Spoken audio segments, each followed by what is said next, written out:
I'm going to call our meeting to order. If everyone can come to order, please.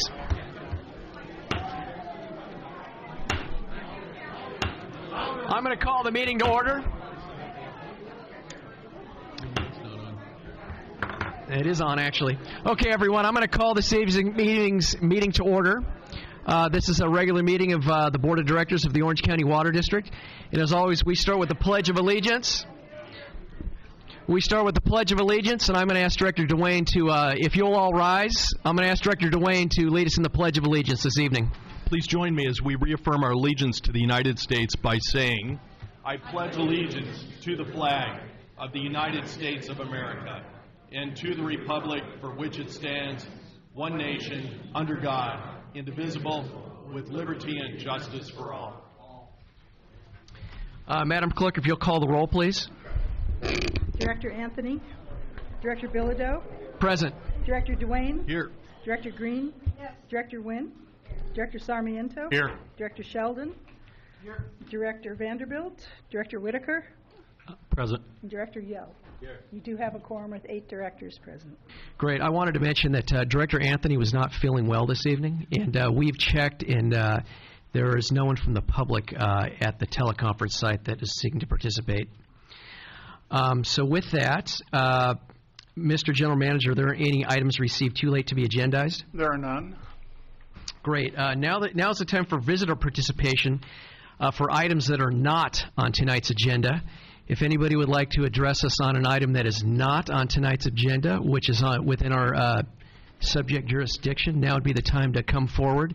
I have no speaker cards for this particular item. Would anybody like to address us at this time?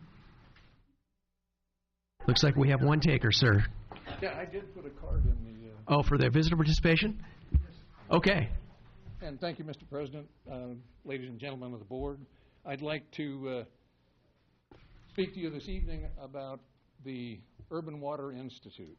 Why don't you introduce yourself to all these fine people? I'm Jim Atkinson. I'm president of the board at Mesa Water District. I'm Welcome. Also a member of the board at the Urban Water Institute. And some of you participated recently in the North-South tour that we held. You were graciously a sponsor of that event. I'd like to thank you for that participation. We really appreciate it. It was a very successful event. The people from up north really appreciated hearing from all of the agencies here in Orange County about what went on, what we're doing in terms of water resources, and how to develop and protect water resources. So they were very pleased with that. And I'd like to encourage you all to consider coming down to the Urban Water Institute conference in San Diego next month. It's going to be a very interesting conference. Jay Famiglietti is going to present the case study on Cape Town Day Zero. So I'm sure that many of you would be interested in hearing that program. That's going to be the first afternoon presentation keynote speaker. We're also going to talk about some drought planning contingencies. Water, is it a property right or a human right? That's going to be one of the panel discussions, and there'll be a panel discussing the water bond coming up. And so I would also encourage you to consider membership in the Urban Water Institute. You've been members in the past. You haven't been members for several years, but I would like to encourage you. It's not an expensive organization to join. For your organization, the membership fees would be about $1,250. The sustaining membership is about $1,500, and the patron membership is about $2,500. So I would encourage you to consider participating in the Urban Water Institute. We'd like to have some of you join us on the board. So please consider that. And thank you very much again for your participation in the North-South tour last month. Thank you. Thank you for your input. We have another. Ma'am, please, go ahead. Yeah, I thought since I have an audience, I might as well come up and tell you guys. I'm going to be conducting a restoration event. I think your phone is causing that interference, by the way. Thanks. Technology. I'm going to be conducting a restoration event in Talbert Park, which is located at the end of 19th Street in Costa Mesa, this coming Saturday between 9 and 12, and it doesn't cost any of you money. All you have to do is come out, and we'll provide gloves and a hoe, and what we're doing is removing the pampas grass sprouts that have sprung up since the major clumps have been removed. And just to, we care about our environment, and it would be good to see people on the board come out there and participate. And that's it. Thank you very much.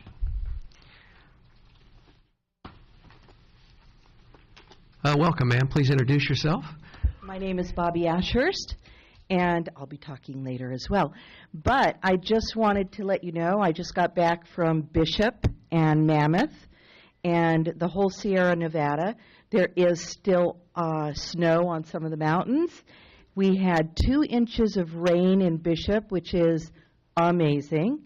And it looks like it's going to be a good wet year. So I just want you to keep that in mind while you're refilling the aquifer. Thank you. Thank you for your input. Welcome, sir. Bill McCarty from Costa Mesa, and I want to point out something that a speaker pointed out in a prior meeting, and that is the shuffling of the speaker cards. And I am curious what the purpose of that is, because I noticed you shuffling, looking at the cards and kind of putting some on top of the others. I would think that the stacks should kind of go in as they are created. That's the way it seems it goes in other public meetings. So maybe you could explain to us what the purpose, the function of that shuffling is. Thank you. Well, I will respond to you, sir. Typically, and I've participated in a lot of public meetings and dozens of agencies, when you're having public hearings, typically you'll put the elected officials on the top because they sort of represent a greater constituency. And other than that, the cards just come as they may. And actually, I might just shuffle them up like a deck of cards. But they just are what they are. Mr. Earl, good evening. Good evening. Yeah, I saw you. I was the one who saw you shuffling the deck last time there, and I don't know. A lot of the people who get shuffled up front aren't necessarily representative of the Orange County Water District. State officials or whoever they may be. So, and it's still not fair. I wanted to ask a couple of questions about consent calendar item number 22. Joel Cott. We're going to get to that. We're not to the consent calendar yet. I'm going to call on you separately for that item. It says in here that, okay, it says in here. This is a participation we're doing right now. We're not doing the consent calendar yet. It says in here, though, that it's also the time for bringing up consent calendar items. That's what it says on the agenda here, I think. It says, at this time, members of the public may also offer public comment John, go ahead. for up to 3 minutes. Go ahead. We'll reset the clock, and you can comment on 22. I always had this problem of figuring out how you're doing public comments. Okay. Sure. All right, Please so proceed. I'm starting now, I guess. So I wanted to talk about item number 22, Joel Kotkin proposal regarding demographics in the California middle class, Chapman University. I had asked the general manager by email, who put this item on the agenda. I was just curious, and I didn't get an answer on that, which I just thought was kind of odd because they're always so very responsive. And so I'd like to know who put that on there. I noticed that Mr. Kotkin does urban studies. He also has a column in the Register every Sunday and is listed in the packet as on the editorial board, although he may or may not actually be, but he does write for the Register. And he's asking for, or I guess, $25,000 or something, and the whole amount for the study is $100,000. And the only there are 3 contributors so far, or 2 actually. One is Mesa Water, which apparently, according to the packet, has already contributed, and the other is Microsoft, and now asking OCWD. I just thought that was kind of odd. And I'm wondering if I just have a hunch. I could be totally wrong, but I'm wondering if Director Dwayne put that on the agenda, and maybe he can explain why. Mr. Kotkin is known as something of an ideologue, but it's also kind of interesting. The Register editorially has been very favorable toward Poseidon in the past, and I just think it'd be kind of unethical for a journalist to take money in the first place and for the board to offer it. And but if you are going to give out money to journalists, hey, you can give me some too. Thanks.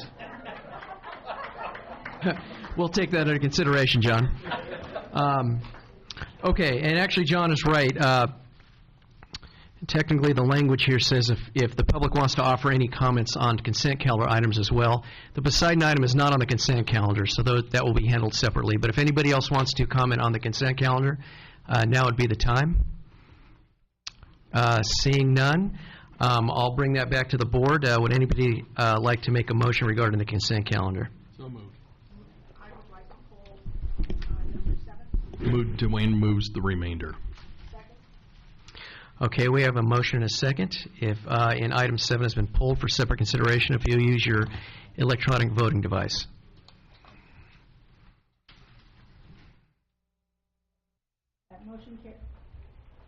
That motion carries 8-2 with Directors Anthony and Vanderbilt absent. Okay, that'll bring us to item number 7, which is annual rent adjustments. And Director Green. Yes.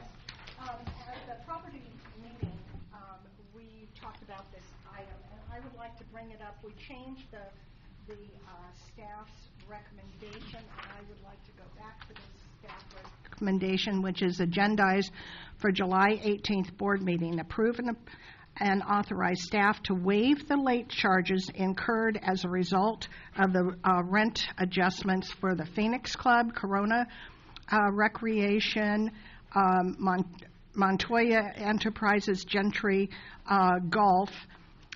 And the reason is we have already received their late payments, but it wasn't their fault. When we adjusted the payments, we didn't give them notice. They all knew the rents were going to go up, but we made a mistake, and the bill that we sent them was for the payments they usually made.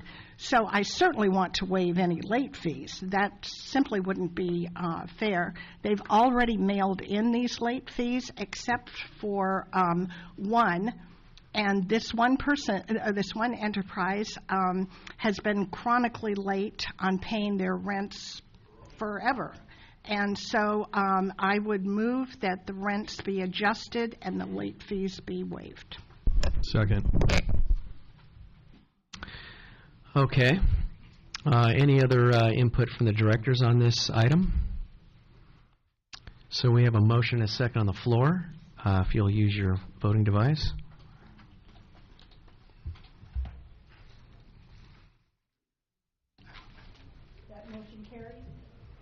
Motion carries with seven in favor, Director Sheldon voting no, and Directors Anthony and Vanderbilt absent. Okay. Thank you. That brings us to the end of the consent calendar, which brings us to now matters for consideration. The first item we have this evening is item 27, which is a proposed Poseidon Resources Huntington Beach Ocean Desalinization Project new 2018 term sheet. I have about 75 speaker cards here, or about 80 actually. And at this time, I'm going to put in the last call for speaker cards. I will give you another 5 minutes. Or actually, I'll give you till 6 p.m. I'm getting to that. I'm going to give you till 6 p.m. to get your speaker card in out of courtesy to the clerks here. And if you need a speaker card, they're orange like this, and they're in the back of the room. And you could turn them into the clerk over here if you would like to address us this evening. Because we have so many cards, I am going to set a time of 1 minute for each speaker to address us this evening.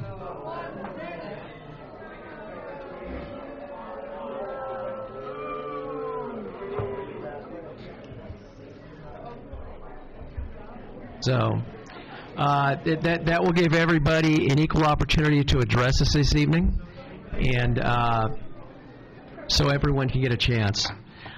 So with that, I'm going to hand it over to the staff to make a presentation, and then I will call on the public speakers.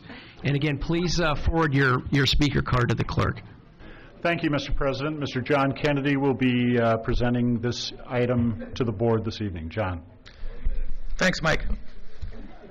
So just a quick background to help tee up our discussion. The board considered a new term sheet with Poseidon Resources at its June 6, 2018 meeting. At that time, we received public comments requesting additional time to review all the documents that we provided at that June 6 meeting. We also received 3 letters that day, the day of the board meeting on June 6th. And then some board members also had some questions and asked for additional information. So it was the board's decision then to delay consideration of the new term sheet to tonight, July 18th. So I went over the recommended term sheet changes in detail at the June 6th meeting. I'm going to summarize them here with this slide. But there's 4 primary changes that we're recommending for the term sheet. The first is that we pay Poseidon Resources for the water that we take based upon Poseidon's actual cost plus an agreed-to return on equity. Right now, per the existing term sheet, what we pay Poseidon is indexed to the Metropolitan Water District rate for imported water. And we're saying, let's get away from that. Let's pay their actual cost plus an agreed-to return on equity. The second change that we're recommending is to shorten the contract period. The existing term sheet right now is for 50 years, and we're saying let's shorten that to 30 or 35 years, and we would work that out at a later date. But shorten the contract period. The third recommended change was to for the water district to assume the risk of electricity cost increases, and we discussed why we think that's an appropriate way to go here at the last meeting. And then the fourth change is to include an option for Poseidon to construct the necessary distribution facilities that are serving potable water to other participating agencies. Right now, the water district has that obligation, but we're saying going forward, let's keep an option available where we could have Poseidon do that, and that would get decided at a later date also. So board members had asked for some additional information. That's summarized with this slide. First, we were asked for additional information about Metropolitan Water District rates and historical increases. We were asked to show the groundwater replenishment system estimated unit cost in 2001 versus met rates in 2001, and that's when GWS was being contemplated for construction, so I have a chart on that. We were asked about metropolitan rates and how much AV ad valorem property tax Metropolitan collects to help subsidize down its rates. We were asked to solicit comments from the groundwater producers.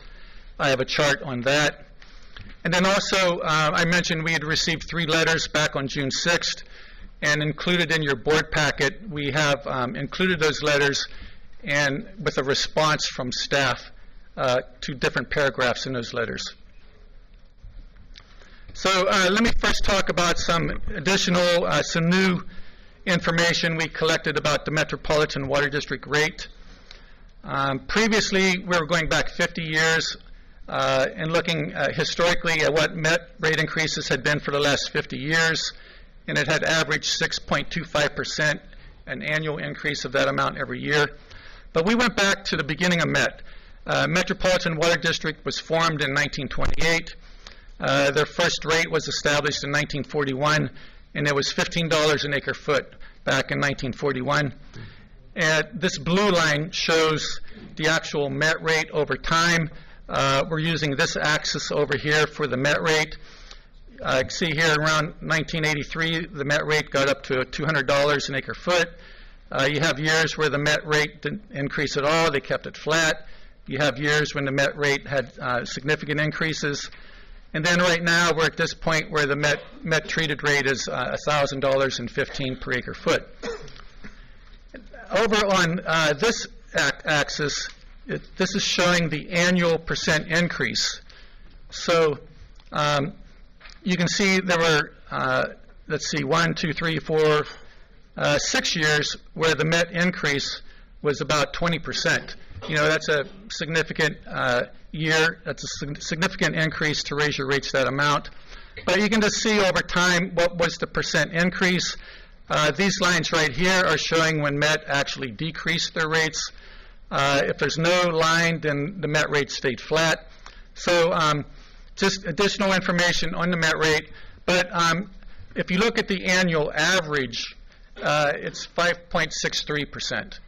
So we were using 6.25% for Met annual increases. That went back 50 years.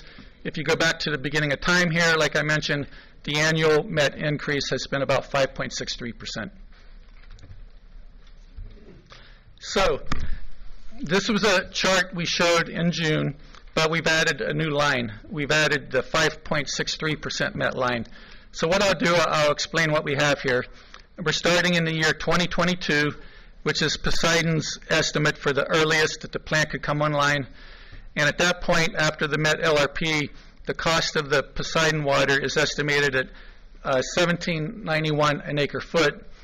And then this red line shows what we estimate the cost of Poseidon water being over in future years.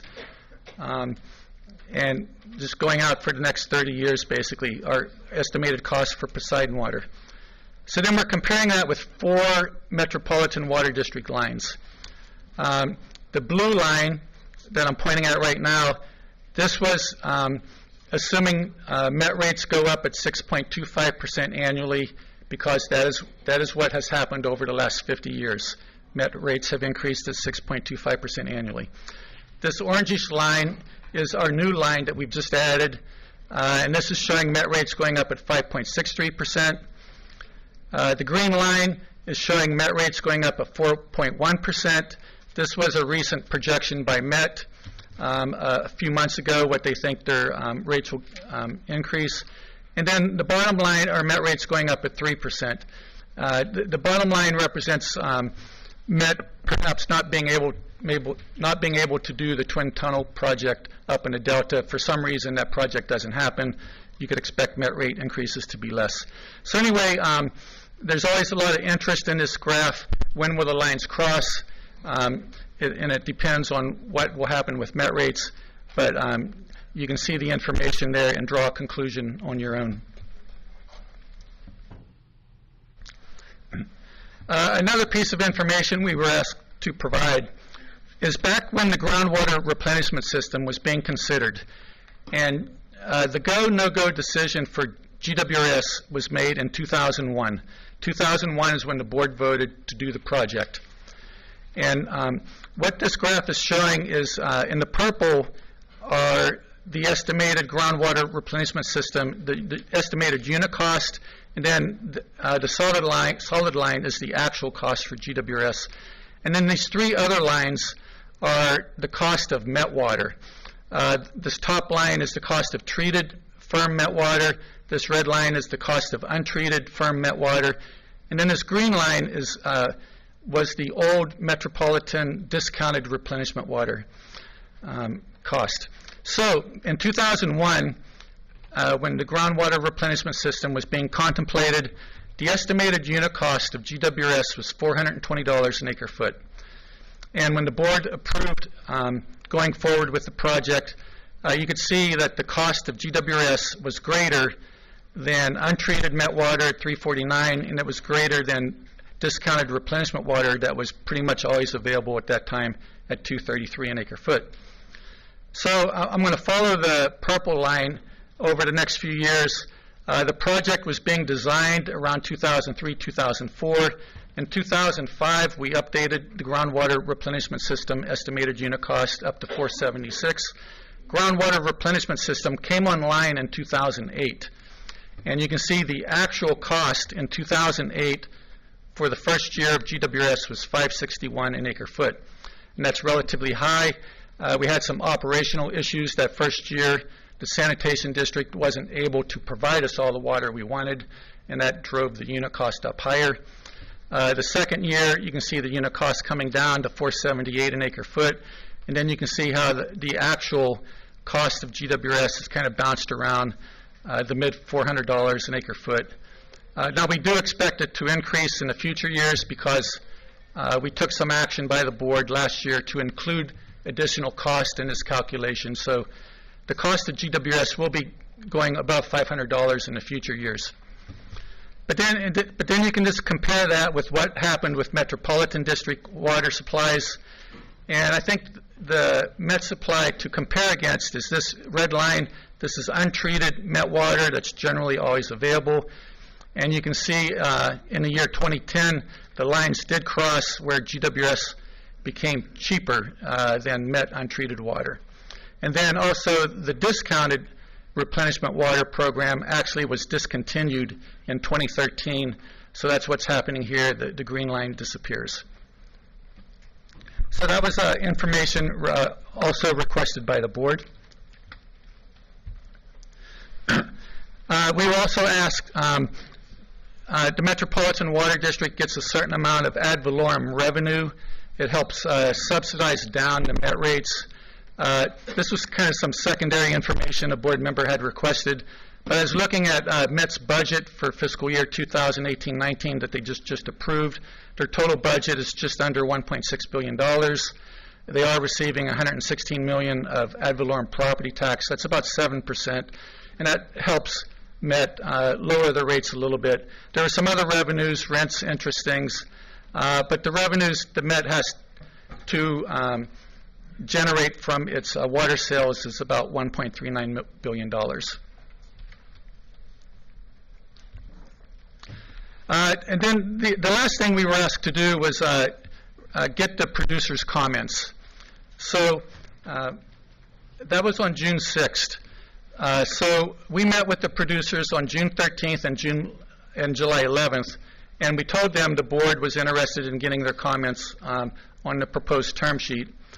So there's 19 producers, and the best way to do that is to send them all an email. We have these producer meetings, and not every producer attends. There's always 3, 4, 5 producers that do not attend any specific meeting at any one time. So it was decided we'd send the producers an email to get their feedback on the term sheet. And then it was also decided we'd come up with a list of questions to help solicit that feedback. Some of the producers are intimately involved in the Poseidon project. They know a lot about it. Some are not that involved. So we're going to develop questions to help the producers give us feedback.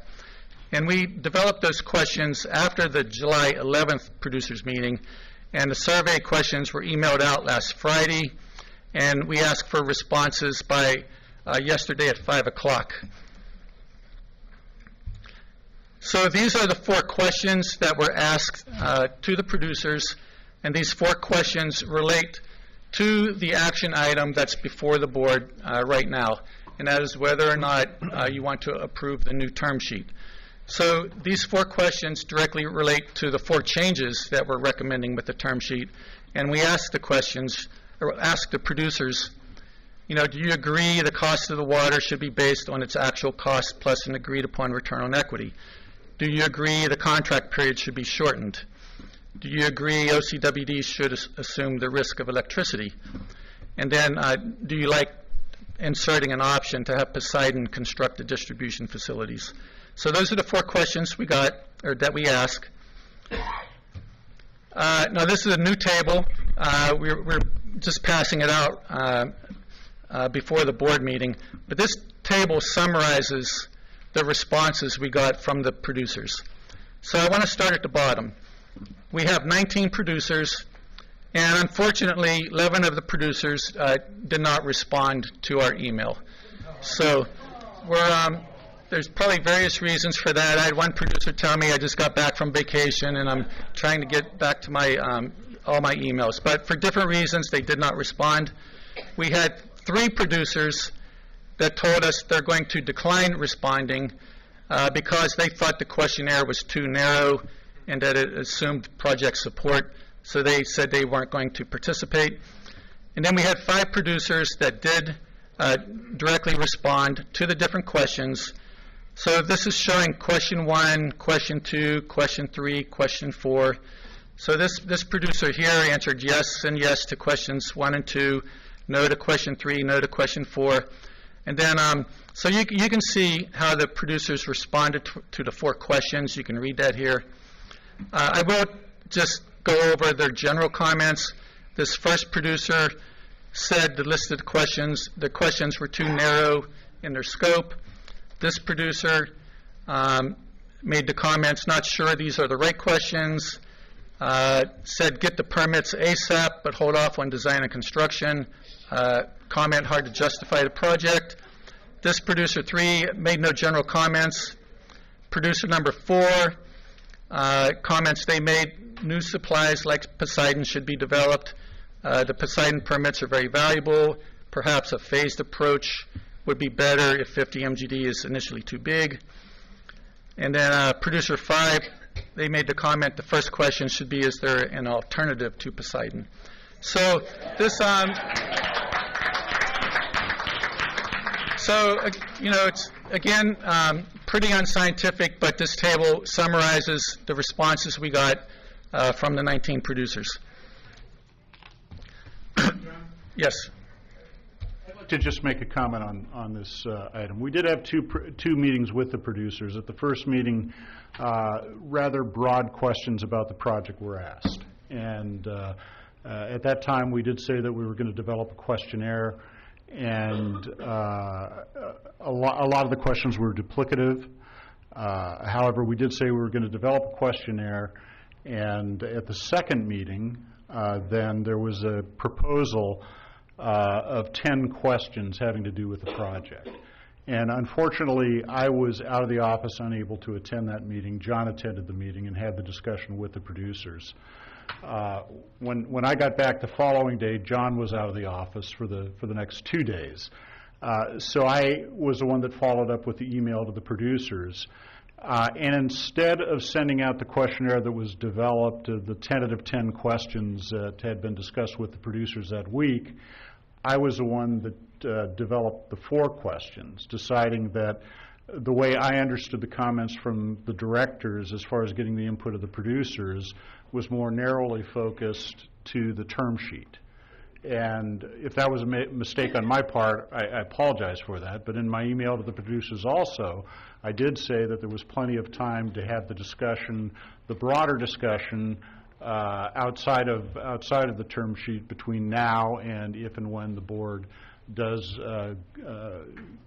go into or enter a contract with Poseidon. So I just wanted to make that clear. There is a letter from one of the letters from OCWD, Paul Cook, goes into that matter. So I just wanted to let the board know and the producers that are in attendance of what the reasoning was and why I did what I chose to do. The last thing I wanted to mention is we do want to bump up the project budget a little bit. The budget was originally $230,000. It got increased to $320,000 last summer. We would like to increase it another $50,000, just so we have money available to do work as issues come up. So that is our last recommendation, to increase the project budget. So with that, the staff recommendations are to approve the new 2018 term sheet with Poseidon Resources and to increase the project budget up to $370,000. That is the end of the presentation. Thank you, Mr. Kennedy. Are there any board comments at this time before I call the public speakers? Seeing none, I'm going to jump right into... Oh, Dina, go ahead. Director Nguyen, please. Sorry. Can we go back to the four questions?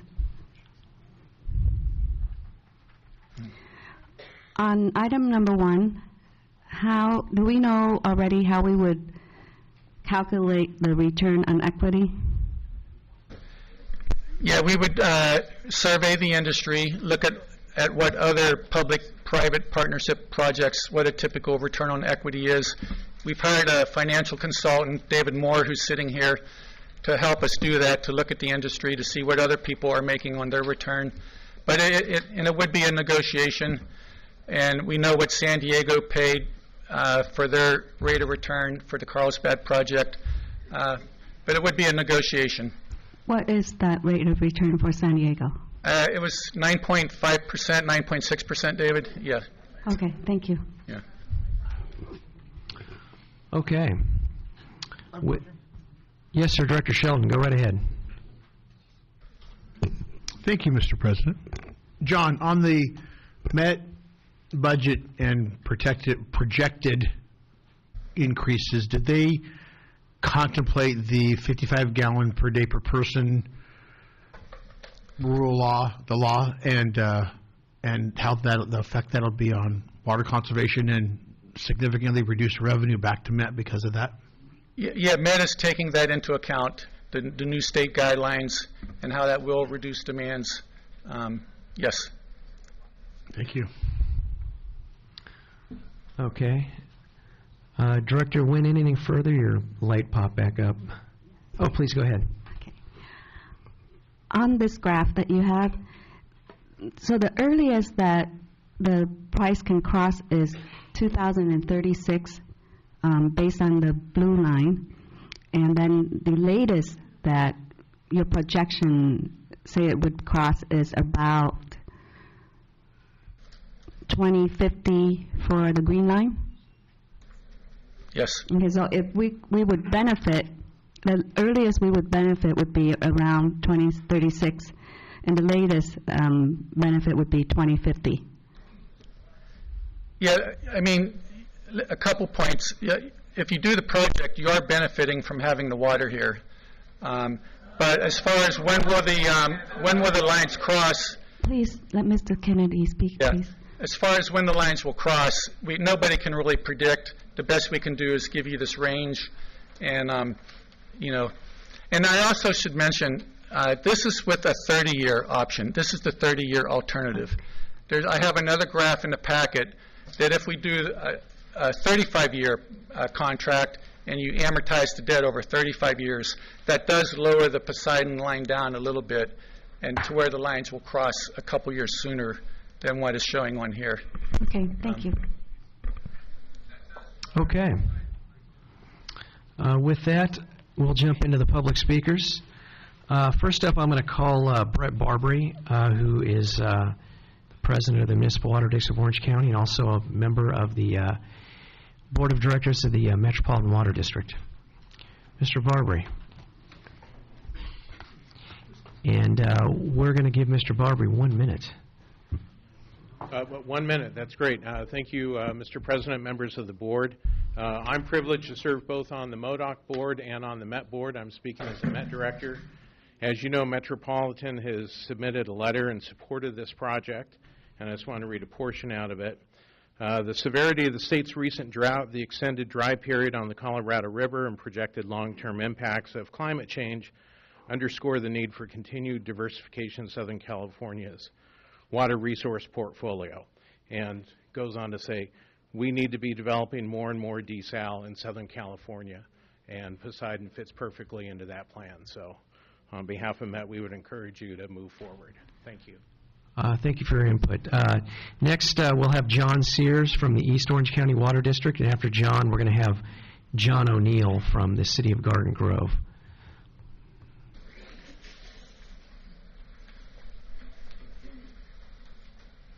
Good evening, Board of Orange County Water District. My name is John Sears, and I'm the Board Director of the East Orange County Water District. I'm speaking today on behalf of myself as an elected Water District Director of a groundwater producing agency. Thank you for your advocacy, for your water independence. Thank you for your, can you hear me now? Yes. All right. Thank you for your advocacy for water independence, Orange County, and for all that you do to protect and preserve the groundwater basin. We live in a semi-arid climate, and our county is required to import 50% water from the Colorado River in Northern California. This desalinization project is the county's best opportunity to bring a new, locally controlled, drought-proof water supply online. Your yes vote on the term sheet is a vote to simultaneously keep DeSalle in the mix for your consideration for our future, as well as further to protect the ratepayers. Yeah, I'm sorry, Mr. Sears. So we've had 1 minute go by. If you could wrap it up, please. I got one more line. Sorry. Okay. Water use efficiency is important, but new water supplies must be pursued and considered when they become available. Please vote yes on the term sheet tonight, and thank you very much. Thank you. Next up is John O'Neill, and after John, I'm going to have Eric Peterson, the mayor of Huntington Beach, address us. Mayor Pro Tem Eric Peterson. Good evening, Mr. President, directors. My name is John O'Neill, City of Garden Grove my entire life. I currently serve the District 2 City Council in Garden Grove. As you know, I was on the Citizens Advisory Committee in 2015. It was a pleasure to serve on that with a lot of very knowledgeable people on water. I'm disappointed that it's been 3 years and we're still talking, but we need to get this done. I really like the new term of the new agreement. And I strongly recommend that you approve the 2018 term sheet with Poseidon Resources and increase the budget that you need to go forward. Just to give you a little sense of Garden Grove, we just passed water rate increase for not using water, not buying water. The people were scared and were threatened that, hey, you need to conserve, and then when the drought was over, they kept doing that. Problem is all our lawns are dead, and everybody, so we don't have enough water. Anyway, we have our infrastructure costs are going up $6 on our monthly bill, and we need this, so I'll easily pay $3 for Poseidon. Thank you. Thank you for your input, sir. Mr. President, can you please admonish the crowd to not interrupt our speakers or other people that are speaking? We need to be polite and have decorum. I agree, and we need to show respect for all the speakers so that we can get everyone's input this evening. So if you can refrain from the cat calls, it would be much appreciated. Next up, I will call Paul Cook, who is the general manager of the Irvine Ranch Water District, to address us. Oh, and then Mayor Pro Tem Peterson. 1 minute, really?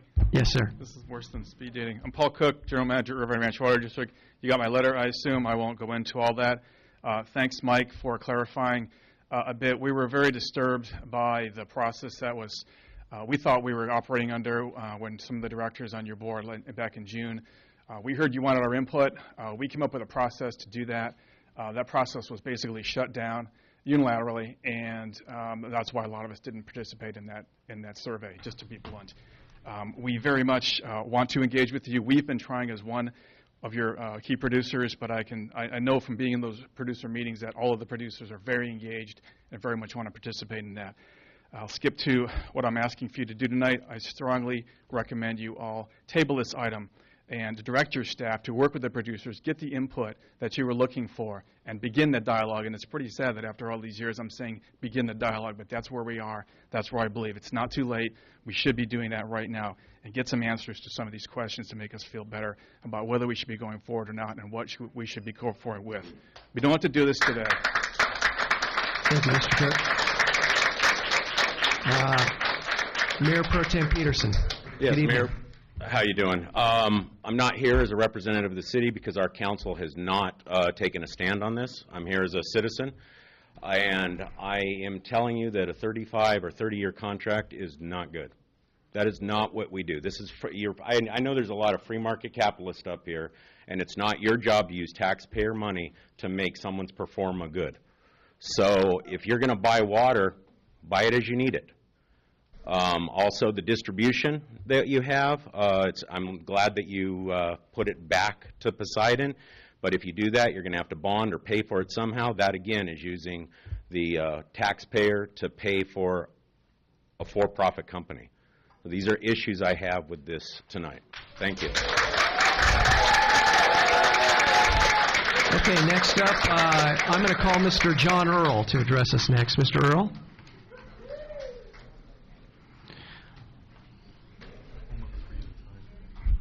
And after Mr. Earl, we'll have Robert Mansfield.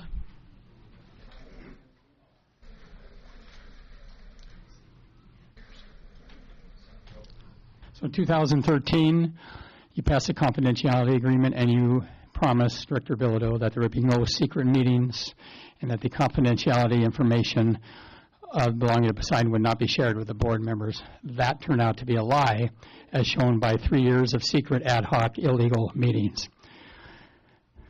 Now, you also went to the State Lands Commission and said that you had studied the need and the alternatives to this project. No, that was also a lie. You didn't do that. Now MODOC is doing that. Now, we have a letter from the district attorney's office saying that the ad hoc committee meetings were okay. Now, I know as a reporter who reported on that, I know other legal experts who say otherwise. I'd like to take a poll here that's at least as objective as the Poseidon polls that you often. How many people here in this audience actually think that District Attorney Tony Rakakis cares anything about political corruption? Here's what I say to Thank you for your input, Mr. Earl. Robert Mansfield, followed by Hoyen Ip from the Sierra Club, if I have that correct. Good evening. My name is Robert Mansfield. I am a Fountain Valley, Huntington Beach resident, and I'm here representing Local 433 Ironworkers, and I approve of the term sheet. I want to build it. I want to work in my home. Thank you. Thank you, sir. Hoyen Ip, followed by Ernesto Medrano. Good evening, Hoyen Yip, Sierra Club. I have a few words. If this local water is really what we need, since half of it, the cost is water, the energy, so do we need local energy and a clean energy? Do we need clean air? Do we need fairness for the marine life? Please consider this again. Thank you. Thank you. Ernesto Medrano, followed by Steve Ray. Good evening, Mr. President, members of the board, executive staff. Since I only have a minute, I'm not going to read the letter that you received dated July 7th that is co-signed by OC taxpayers, various elected officials, various managers of various water districts, the LA Orange County Building and Construction Trades Council, the Building Industry Association of Orange County, just to name a few, very diverse group of organizations. And we're here to support, to urge you to support the amended purchase agreement between OCWD and the Poseidon Water. We need an independent source of water, a water that's source of that is clearly not imported. We need to be able to have that kind of sustainability in terms of water. A lot of us rely on the employment and the growth of Orange County. 20, 30 years from now, we have to have that vision to be able to make sure that we have a water supply for our residents and for our folks. Thank you very much. Thank you. Steve Ray, followed by Doug Mangione.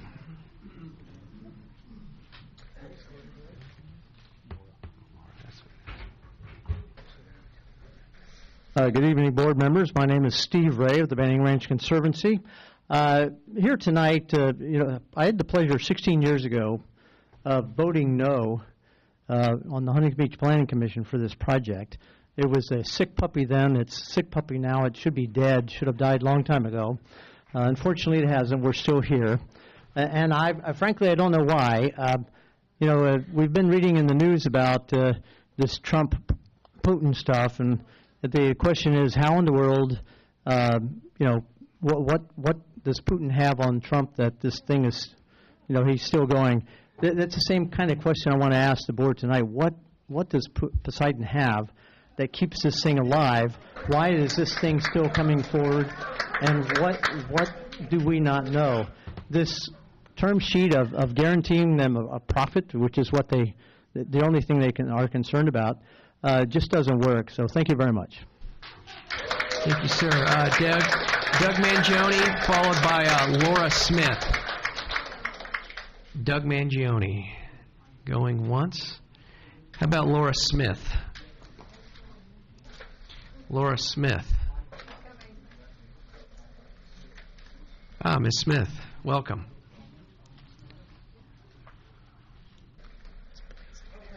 And Laura, you'll be followed by Cindy Black. Yes, my name is Laura Smith, and I'm a resident of Huntington Beach. When Poseidon tells us that only the tiniest of marine life will get through the filters, that's just not good enough. The web of life depends upon the entire system, starting with the plankton and eggs that would be killed. AES was ordered to stop sucking up our ocean. Protect the ocean and protect the earth. We are stewards. Thank you. Thank you very much. Cindy Black, followed by Milsa Vijayarajyan. I apologize. Good evening. Hi. I'm not used to speaking in just 1 minute, so I don't know how this is going to work, but I want to say, why are you even considering this antiquated technology? The Regional Water Quality Control Board phased this technology out. We care about the environment, and they're trying to make everything updated so it doesn't ruin our environment. So, you know, with a sophisticated GWR water treatment replenishment system, why would you even consider this dinosaur of a project for these water pirates? And I also wanted to say, don't underestimate the power of the people. I was with the people that put Measure Y and Measure AA on the ballot. I was with the Banning Ranch Conservancy when we won at the California Supreme Court and with the Coastal Commission. When the people care, they get involved. Thank you.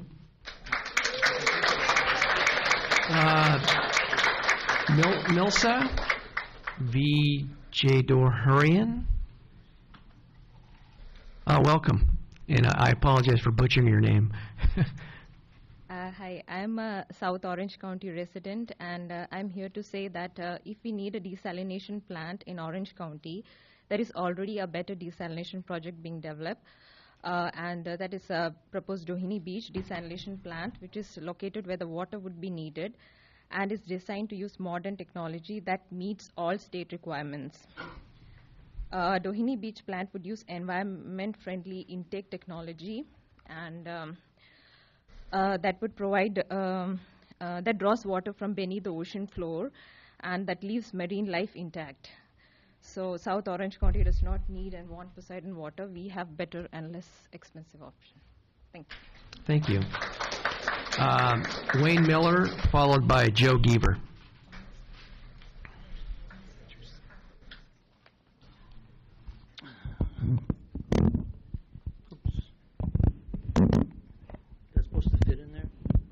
Okay, good evening. Thank you, board members. I was interested in the questions Director Nean was asking about when these lines cross. And last time I was here, I'd asked the board, is the water needed in 5 years, 10 years, or 20 years? When does the Poseidon have to be up? And I was directed to the water reliability study, which we were able to have both Devin and Carl that's here tonight go through that with us last week. The main thing is that from that study, if you look at in 2040, this is from their, from their report, the district will be 1.5% short on average. 1 in 10 years will be 5% short. Those numbers are not daunting when you look at the recent reductions that we were forced to take in the conservation program. The other thing, since I have 10 seconds left, I did ask about who pays for it, and I mentioned the water fix. Some paid, some didn't, and then finally in the Temescal, where actually the developers and of the water system and the developers of the homes share the cost. Thank you. Thank you for your input. Joe Geaver, followed by Gary Brown. So I was a member of your Citizens Advisory Committee on the last term sheet as well, and what we recommended then and what you refused to do was do an alternatives analysis. I think that before you send any kind of signal of your support for a water purchase agreement, you should be able to answer the question, compared to what? So I hear a lot of talk about climate change predictions are worse droughts. It's a little deceptive. That's half the picture. Climate change predictions include more flooding as well.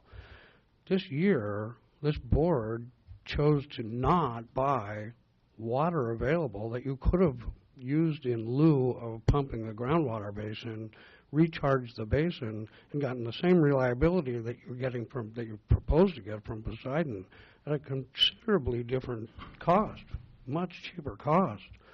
If you don't have an alternatives analysis, you can't do compared to what. You voted against doing that project that would have given you the same reliability because you don't have an alternatives analysis. Thanks. Thank you. Gary Brown, followed by Michael Wellborn. Good evening. I'm Gary Brown, founder and president of Orange County Coastkeeper. I'm here tonight, and I haven't been to many of these, and I'm here to ask you to keep an open mind going forward and look at the facts, look at the impacts, because this is a very complicated and a very expensive project. And, you know, in the very beginning, to us in the audience, it appears that some directors have had their minds made up all along. But I'm asking the rest of you to look at this, keep your minds open, and look at the impacts. We talk about water reliability, and yet there's a ton of stuff going on. There's certainly the GWRS expansion, which we totally support. There's the Carson plant looks like it's proceeding. The California fix looks like it's going to be a reality at some point in our future. And certainly Dana Point, or South Coast Water District's talking about a small desal plant, a plant that we will probably wind up supporting. And so there's a lot going on. And so it kind of takes the wind out of your sail for water reliability. There are a lot of things going on, and those all have to be factored in. So anyhow, I would love to ask you to keep an open mind and look at this going forward, because what you do has a huge impact on all of us for a long time. Thank you. Thank you. Michael Wellborn, followed by Stephanie Pacheco. Mr. President, members of the board, it's a pleasure to be back here. Mike Wellborn, President of Friends of Harbors, Beaches, and Parks. We urge you to defer action on this term sheet. It is way ahead of itself. We need to find out what comes out of the needs assessment that Municipal Water District is going to produce. We need to then be able to look at facts and figures rather than marketing dogma and try to really get a grip on what are the real alternatives that will benefit the district, and most importantly, for your producers to be able to sell whatever future resources come in to their customers, because they're on the ground dealing with that every day. So I really want you to really consider just setting this whole process aside and with Poseidon, and let's get some new information that hopefully will give us a little more clarity. Thank you very much. Stephanie Pacheco, followed by Joshua De La Rama. I'm left a letter for all of you from the chair of the Sierra Club Water Committee, which includes the Angeles area and the Orange Counties areas. She's also vice chair of the Environmental Justice Committee. And basically they do oppose the Poseidon project. I'm going to read a few words from here, but of course it's a long letter. So just the words I'm going to read are, in 2006, MODOC released a study that shows by 2040, OCWD faces an average new water need of 6,300 acre-foot a year and would only need the capacity of Poseidon approximately every 9 years. Also, the true cost of purchasing water from Poseidon should be calculated and reflected in the term sheet, such as distribution, electricity, and delivery. Also, they opposed it because there was no earthquake resilience in there. The term sheet assigns OCWD the responsibilities to address any disastrous, and you have the rest of the letter. So thank you very much. Thank you. Joshua De La Rama, followed by Dr. Michael Hogan. Good evening, everyone. My name is Josh, and I do not live in the OC. I'm from the Artesia/Cerritos area. I will not be getting water provided by the desal plant. However, I still have to pay for Poseidon through the LRP, or the Local Resources Program subsidy. OC ratepayers will be charged an extra 20 to 50% on top of their existing rate, and I will be charged an unknown rate through the LRP. Now, I'm all for helping our neighbors, but the plant does more harm than good. In my opinion, we need to expand on the potential of water recycling. For instance, the mentioned before, MWD is developing the Carson Water Recycling Plant that could deliver 60 million gallons of drinking water per day to OC at the fraction of the cost of Poseidon. It's more cost efficient and environmentally friendly. And before looking into desal plants, it's more important to explore and really analyze other options first. Thank you. Dr. Hogan, followed by Pam Camps. Hello, my name is Dr. Michael Hogan. I've been a resident of Southeast Huntington Beach for 45 years.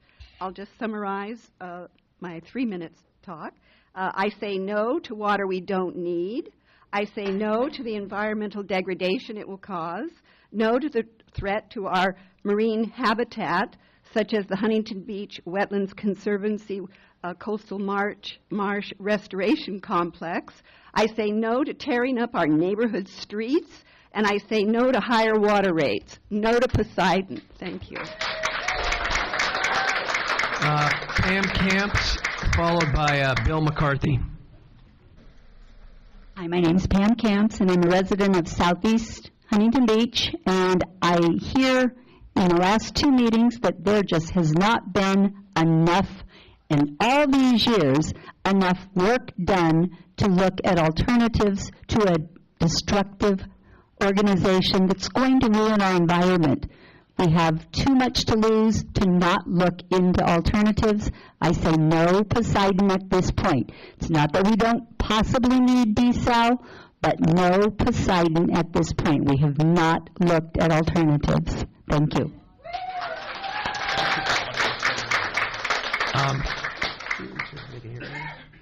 Before you begin, can everyone in the back of the room hear? The staff is trying to adjust the audio so that the folks in the back of the room could hear better. So we're making an attempt. So if somebody back there, I'm looking at this nice lady standing back there. If you kind of give us the thumbs up, it is better? Better, but the women, you can't hear the women. So ladies, if you're speaking at the podium, perhaps speak directly into the microphone, I guess. Yeah. Hear the names clear that he's calling out. Okay, I'll try my best, and I'm shouting. So again, it's Mr. Bill McCarthy, followed by Mary Jo Baratich. Hi, Bill McCarty, Costa Mesa. I'm here to renew my call for Board Member Duane to recuse himself from this and all future proceedings for Poseidon. I had 3 points, but since you cut us, I'm going to focus on the most egregious. So, Director Duane is the chair of CalDesal, a lobbying group that's a strong advocate for Poseidon. In the June 6th meeting, the executive director of CalDesal spoke at the June 6th hearing. At no point did the two men disclose to the public their relationship. But it gets even worse than that. CalDesal's 2016 job posting for executive director says this: the position reports to the executive committee of the board of directors with day-to-day direction provided by the board chair. That is, Sean Duane is the board chair. So that means the executive director of CalDesal is Sean Duane's employee. That has never been disclosed at any meeting, and I don't recall that critical piece of information being brought up. So to me, that's a conflict of interest, not to mention the other two that I can't talk about. So I think the board member should recuse himself and should not be involved in any more votes or discussions on Poseidon. Thank you.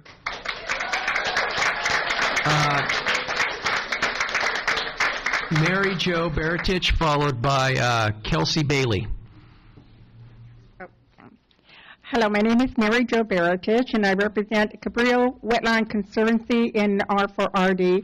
I'm here to say that our groundwater replenishment system water, which is excessively amount of water that we're using or producing right now, is relatively inexpensive, and so is the Metropolitan Water District water. Why would we want to replace it with something that would cost us 4 times the amount of money for the additional amount of the replacement of the water, Metropolitan Water District?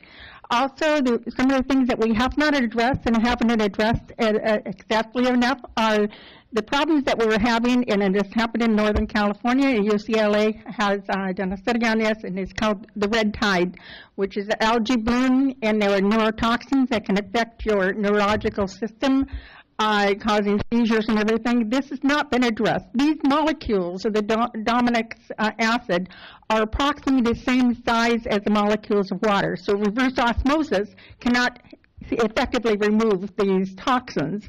Then another study that they have done is on boron. Boron is effective with our plants, and we did have a presentation on that with one of the scientists regarding the roses that where it shows where the leaves of the roses would turn yellow. They're not getting the chlorophyll properly, and they die. There are many vegetables that are also affected, and of course people are affected. And that one of the problems would be also the male reproduction system if you could wrap and up, please. fetuses. So Thank you for your thank input. you. Kelsey Bailey, followed by Bethany Webb. Kelsey Bailey, followed by Bethany Webb. Good evening. Hi, I'm from Anaheim, and the current term sheet is really unorganized and does not mention specific costs or mention what cities who do not need the excess water will do with it. So why should cities like my city, Anaheim, pay for this extra water that do we not need? So back when the original term sheet was proposed, Anaheim specifically stated that it does only wants the water when we need it, and to my knowledge, that hasn't changed. So according to the Orange County Water District staff report, they would have to raise the rate they charge the city of Anaheim and other cities additional 20 to 50% more for the cost of the Poseidon water. And if Poseidon gets the LRP program subsidy from the Metropolitan Water District, we will be getting double billed because the Metropolitan Water District will have to raise rates to cover Poseidon's subsidy, and we will basically pay the inflated rate. So the city of Anaheim has been doing a great job of doing conservation for water, using recycled water and doing scheduled watering for neighborhoods, so we do not need or want it, basically. Thank you.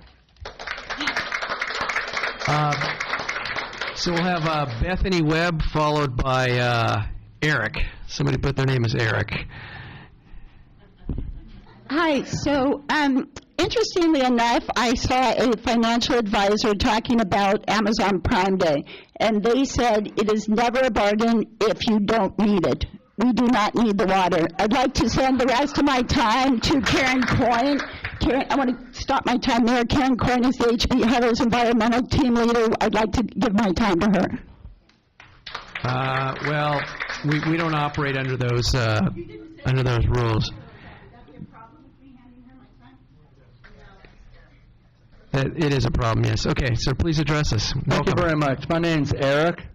Yeah, I'd like to know, is the desal plant in San Diego running to efficiency? And if it's not running yet, why do we want to buy a Yugo? Thank you. And please hold off on the vote. Next up is Cynthia Romanowski, followed by Phil Salerno. Salerno. Excuse me, sir. Can you hear me? Yes. Hello. My name is Cynthia. I'm one of the founding members of the HB Huddle. We're a nonpartisan community group who are passionate about local issues that affect our lives. There's a handful of us here today, but there's a couple hundred of us represented. I'm also a third-generation Huntington Beach resident, and my family has owned and operated a pool cleaning and repair business out of Huntington Beach for 30 years. It's an industry that's really big here in northern Orange County, and our business would be very vulnerable to increases in rates. It would impact our customers. It would impact the whole industry's ability to do business. And the reason that the pool industry has been able to thrive here in Orange County is because we've had available and low-cost water. And this water would be twice as much, and we don't necessarily need it. It seems like a really bad deal, and I hope you will consider the impact of small business as well. Thank you. Mr. Salerno, followed by Mary Ann Cylinder. I'm Phil Salerno, a 41-year resident of Fountain Valley of 16526 Pinion Circle. I also represent Local 500 Cement Masons in different capacities. I've been involved with the Poseidon plant meetings concerning the building the plant for 14 years. Anything I could possibly say, you already know. I will say the level of our water supply is low, that the underground sand has been a huge problem where I live. Water department personnel are constantly opening up the fire hydrants to remove sand and water lines, and I personally having to vacuum out the toilet tanks. Now the state of California is imposing water restrictions on 55 gallons per day per person as of January 1st, with fines to be imposed as you exceed that amount. Is California to become a third world status with the refusal to build a plant that will give us the extra source of water? Fountain Valley's motto, "It's a nice place to live," is now in jeopardy. We don't have enough water to pump into the underground reservoirs. As a cement mason and a delegate to the building trades, I look forward to having our people construct this project, which puts money back into the community, which helps our economy, and will bring sorely needed tax revenue to the city that desperately needs it. Use the common sense and build the plan. Thank you for your input. Good evening. I'm Mary Ann Sealander, and I live in Huntington Beach. I'm asking you to not sign the term sheet with Poseidon. Please study the fault zone map. The Newport Inglewood Fault lies directly beneath the proposed site.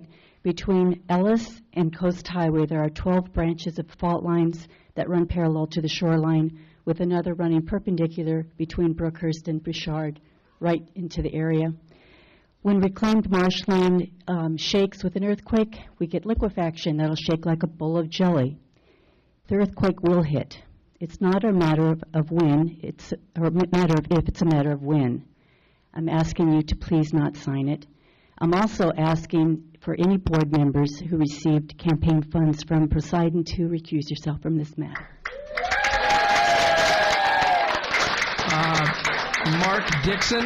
Mark Dixon, followed by Merrill Mashari. Mark Dixon, followed by Merrill Mashari.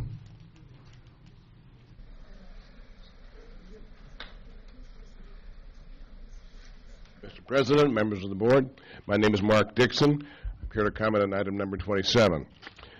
I see the growth industry representatives are here in force to support the project, even though Poseidon is on the record as repeatedly denying its project was growth-inducing. Likewise, Poseidon is on the record repeatedly denying that public subsidies were going to be necessary to make its desal water remotely affordable. And lo and behold, Poseidon is demanding a $475 per acre-foot subsidy for 15 years from a public agency, the MET. But the true gotcha for us, the ratepayers, is Poseidon's continuous claim that its desal water would somehow in the future be lower in cost than MET imported water. The project opponents have always countered this claim. This claim can only be made on paper and pencil by exaggerating the increased cost of imported water and underestimating the project costs. Poseidon continues to use a skewed 6.25% average annual rate of increase for imported water, when it should have used a statistical median of 4.0 plus or minus 1.1% as the more accurate rate of increase. Did someone say time? No. Sir. Yes, sir. Thank you for your input. Merrill Mashari, followed by Debbie Cook. Good evening, members of the board. My name is Merrill Mashari. I'm president of Residents for Responsible Desalination. I had intended to talk to you about a letter that we sent to you regarding what we feel is a violation of the Brown Act with the ad hoc committee. I just want to assure you that the letter that we received from the DA means nothing at all to us. We're going to pursue this, and you see what we can do as of all the people that have shown up this evening. We are moving forward with our opposition, and we will never, never, never give up on this.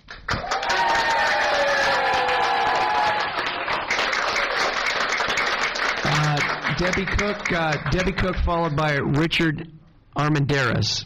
Ms. Cook. Thank you, Mr. President. Just a couple of questions on process. In terms of the confidentiality agreement, I guess that's something that will be reviewed by our district council? Yes. Okay.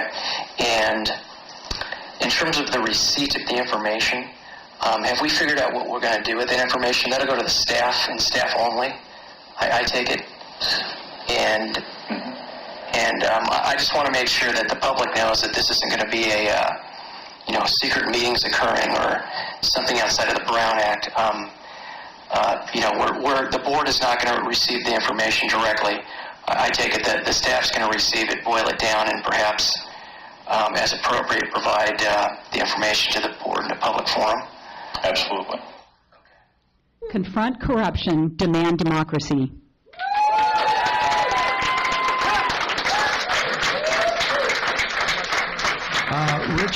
Richard Armendariz, followed by Kathy Martins. Mr. President, members of the board, my name is Richard Armendariz. I'm a retired administrative law judge.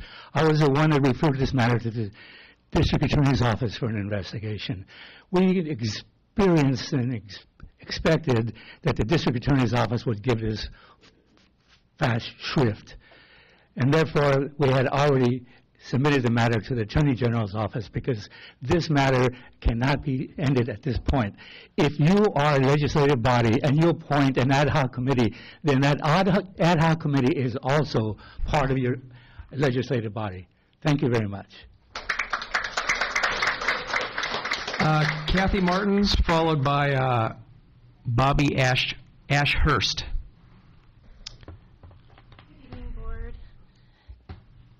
I just want to make a comment about the last meeting when there were quite a few speakers that had questions about the Carlsbad facility during the public comment section.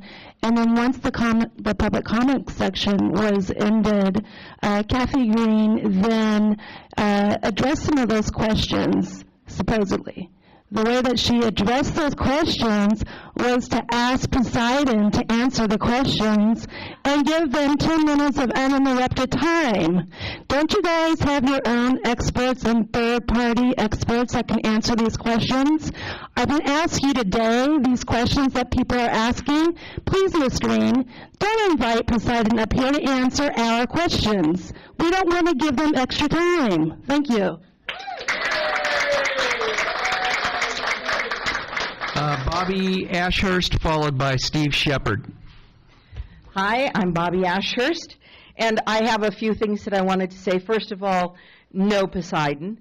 It's not a matter of whether we need desal or whether we want desal, but right now, one thing we don't want is Poseidon.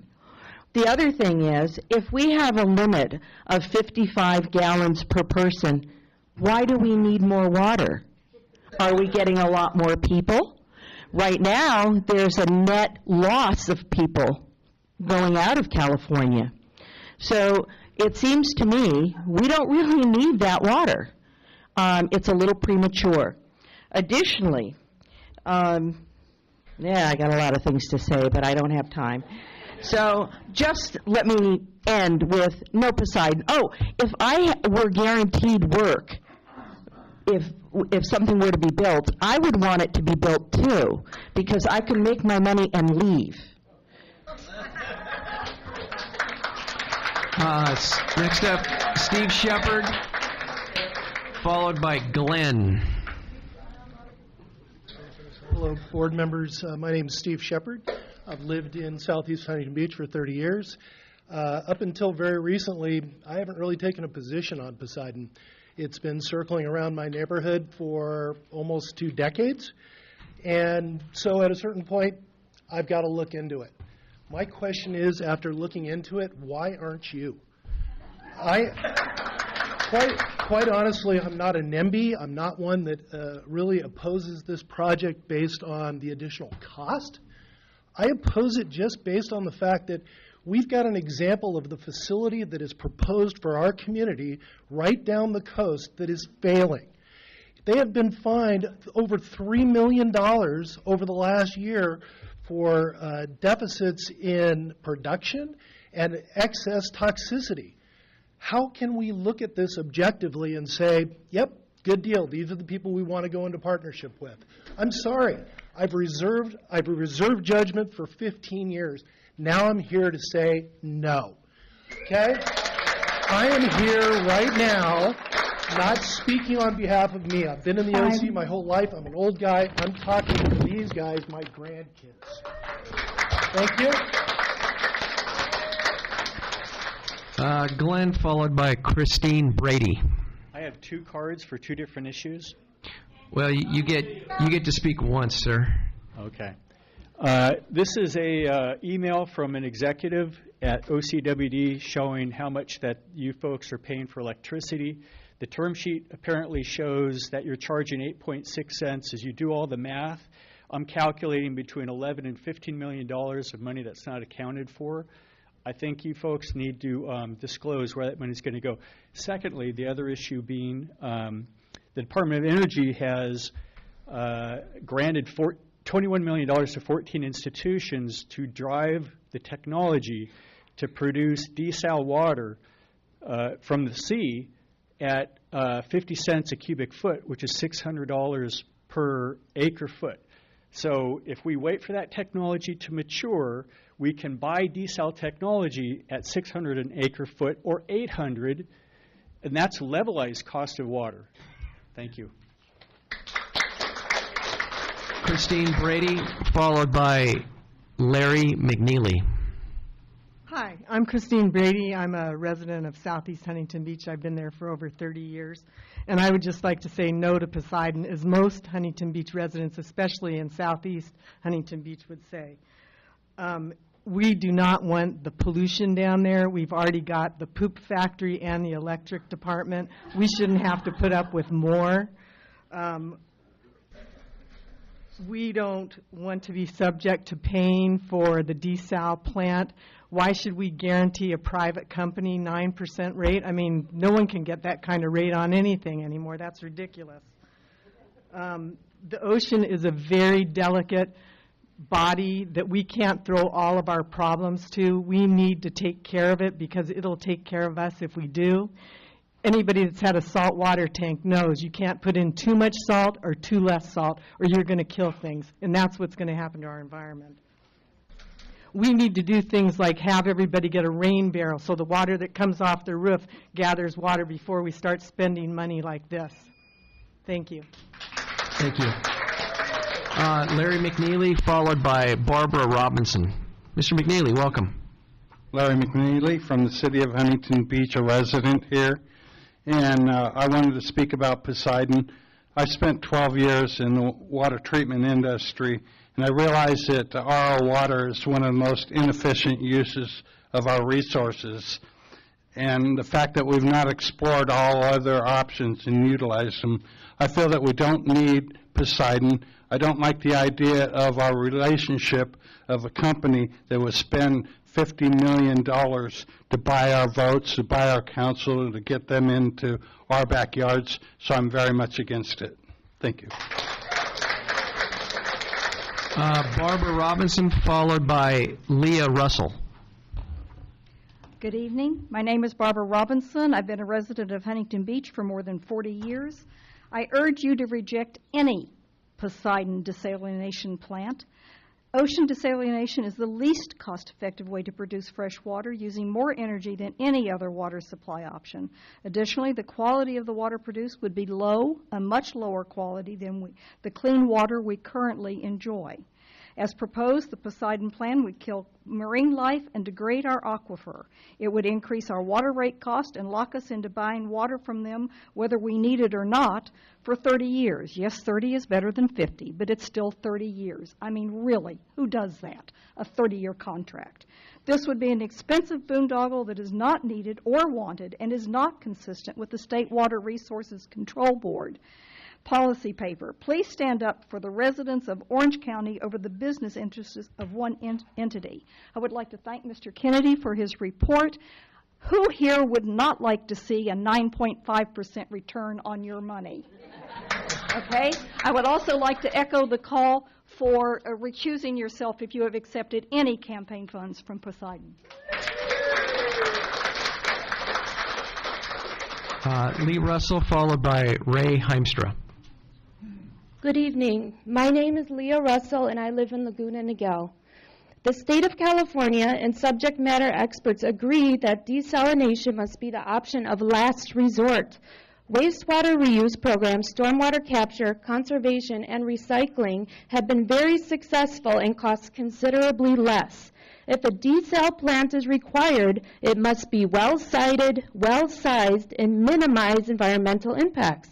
Poseidon's plant is a failure of these guidelines. And I just learned that The desalinated water that Poseidon's plant produces would be pumped into the groundwater aquifer, even though there are concerns that the existing water quality may be jeopardized. Shouldn't this issue be researched further and fully understood before committing to Poseidon's plan? A better desalination project is being developed in Dana Point. Unlike Poseidon's, this plant is designed to meet all state requirements, use modern technology, and would be located in a geographical area where the water is needed. In South Orange County, we have better, less expensive options, and we don't need or want Poseidon's water. Forget Poseidon, we can do better. Thank you. Ray Heimstra, followed by Tim Geddes. Good evening, board members. My name is Ray Heimstra. I'm Associate Director at Orange County Coastkeeper. I'm here to present a petition from 1,087 signers. 90% of them are Orange County residents. They're from all of your districts. I just gave the clerk a copy that shows the breakdown from all of your different districts. The petition says ratepayers, water experts, and local leaders are urging you to say no to the proposed desalination plant in Huntington Beach. The plant would dramatically increase the cost of water, lower water quality in our shared aquifer, and hurt local businesses. Scientists and water experts agree that desalination should be our last resort in meeting our water needs. Been working on this project for a long time. There's a lot of misinformation out there, but there's some facts that are really clear. It's going to kill marine life. It's going to pollute our ocean water and our aquifer. It's going to cost a fortune, and most importantly, we don't need it. We have facts for all of those. Thank you. Tim Geddes, if I'm pronouncing that correctly, followed by Al Niederhord, I believe it is. Sir, good evening. Good evening. My name is Tim Geddes, and I'm a 30-year-plus resident of Southeast Huntington Beach, the site of the proposed Poseidon desalination plant and the starting point for any distribution transmission lines or facilities. For the past 15 years, I have opposed the project based upon many factors, both environmental and economic, but always because this unneeded billion-dollar boondoggle would ravage my area with negative impacts that go far beyond cost and responsibility. 15 years. And according to the 2018 term sheet, we still don't have all the answers to our questions. We still don't know what the water will cost and where it is going. However, the mantra is still the same. Build it and they will pay. What is missing from this picture is the groundswell of support from the community and the ratepayers. We don't need this project, and we don't want it. It is time for decision makers to do their job and to stop this insanity in time. Thank you.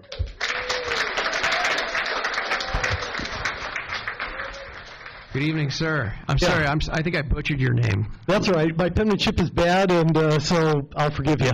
My name's Al Niederhord. I'm the board president for the Yorba Linda Water District. I'm here tonight as an individual, not as a board president. The other day on the freeway, I saw a Hummer stretch limo, and I was fascinated by it. I looked it up. It was 31 feet long, seated 18 people, got 3 miles miles per gallon. And when I saw that, I thought about the Poseidon feature, because Poseidon is going to be a behemoth. It's going to be expensive. It's going to be an energy hog. And at the end of the day, just like the Hummer, it's going to be worth very little to the taxpayers of Orange County. One final comment, and that has to do with the presentation here. I appreciate the staff, but technically there's some failures in those numbers. Right now, Calabasas, the desal plant there, is running $2,400 a square or an acre foot, not $1,800, even with the LRP. The beginning point needs to be at least $2,500 an acre foot for this analysis to be correct. So I would challenge the staff to adjust those numbers to a more correct reality. Poseidon in 2014 and with the current rate sheet has consistently lowballed their cost numbers. We need to stop that. Thank you. Next up, we're going to have Sarah Forsgren, followed by Linda Law. Sarah Forsgren.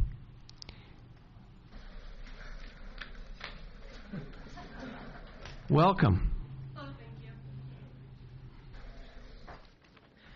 Hi everyone, my name is Sarah Forsgren and I'm a resident of Huntington Beach. There are multiple reasons why I oppose this desalination plant coming to our town, mostly because of high cost for waters, massive amounts of energy usage, and most importantly, it's going to be detrimental to our ocean's ecosystem.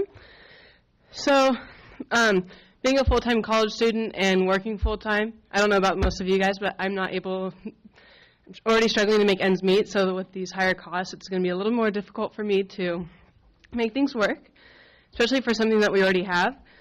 One other thing for a county that we should be reducing our energy usages in this day and time, this would be a massive step back.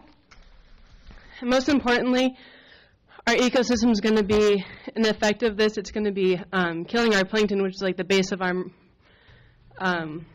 food web. So, I mean, for most of you, you should know that if you're messing up the base, it kind of messes up everything else that follows after that. And also, might I remind you that 3 out of 4 desalination plants in Australia have been shut down because they were in a severe drought and they thought these desalination plants would help them out. But rain came and they were able to get out of their drought, and these desalination plants were able to become obsolete. So this is the least amount we shouldn't be spending our money on useless things like this.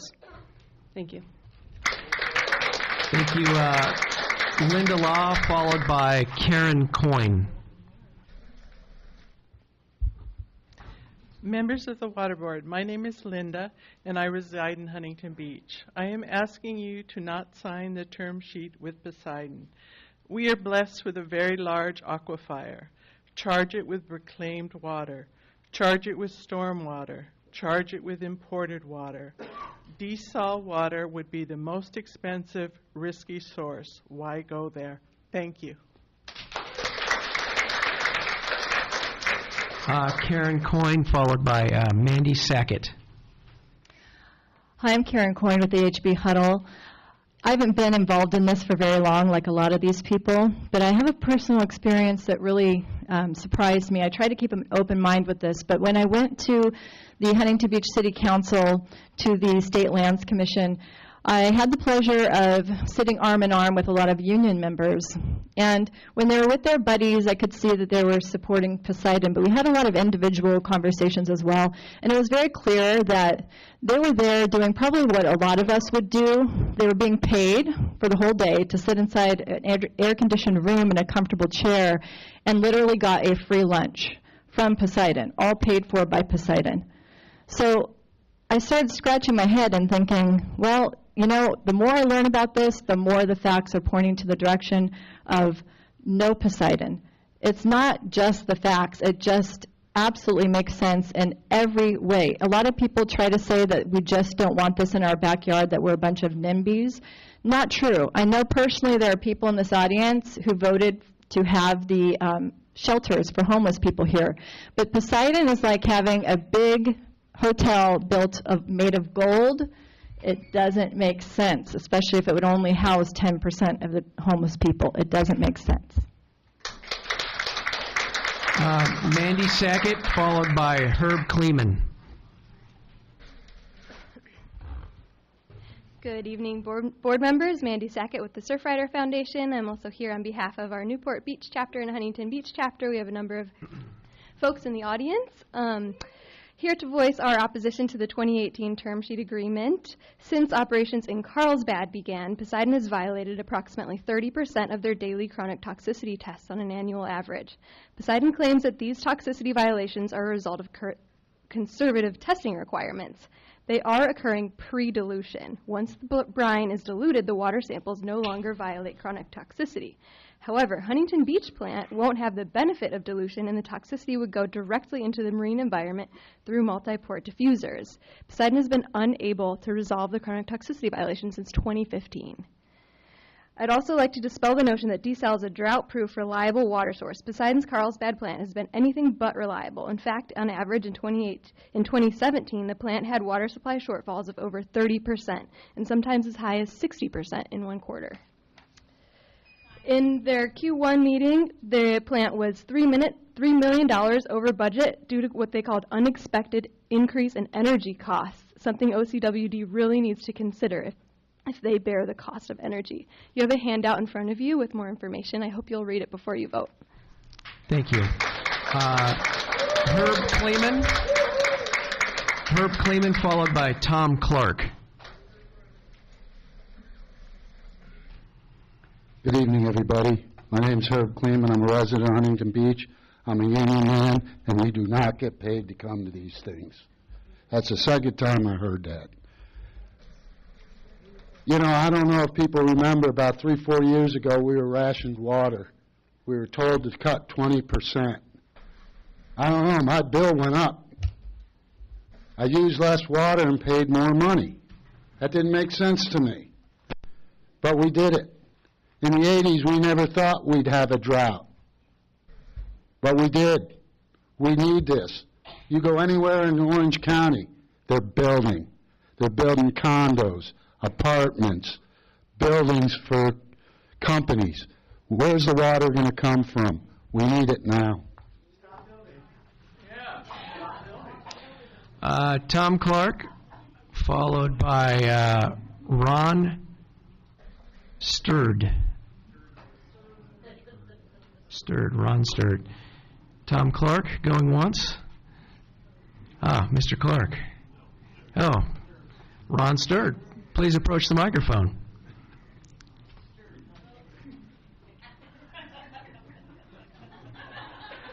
Did I pronounce your name correctly, sir? Sterud. Sterud. Yes. My name is Ron Sterud. I'm a Huntington Beach candidate for City Council and nearly a lifetime resident of Huntington Beach. The 4 major term sheets that Poseidon has given you guys in the last meeting that we had broke this down.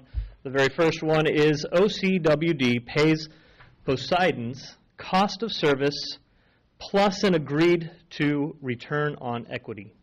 You are all public elected officials, and you are supposed to protect and represent the citizens who overwhelmingly are telling you we do not want Poseidon, and you are to hear that voice and not guarantee returns for private enterprise. Thank you.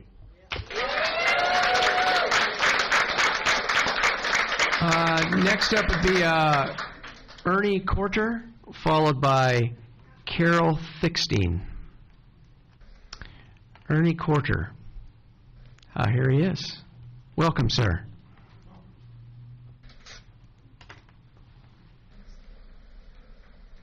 Mr. President and members of the Commission, I'm a 40-year resident of South Huntington Beach and live in a close proximity to Poseidon's project, and I adamantly disapprove the project and ask that it be denied. Also, your term sheet tonight, I ask that you either table it or deny it due to the fact that there's a lot of missing information that still needs to be addressed. Things like a major part of the project, which I always said was missing, and that's the piping and distribution system of the water itself, due to the fact that somewhere it needs to go somewhere, or if they manufactured it, and they never made it part of the plan. The other part is the term sheet. I think there's a couple of issues on that. I think it needs to be a maximum maybe 25 years, and it should also have a clause in there that Poseidon cannot back out of it until that end of that term is complete. Thank you very much. Thank you, sir. Carol Thixton, followed by Danny Lowe. Good afternoon. My name is Carol Thixton, and I would like to know why we need to go private. Why are we using a private company such as Poseidon, and how will this affect the consumers?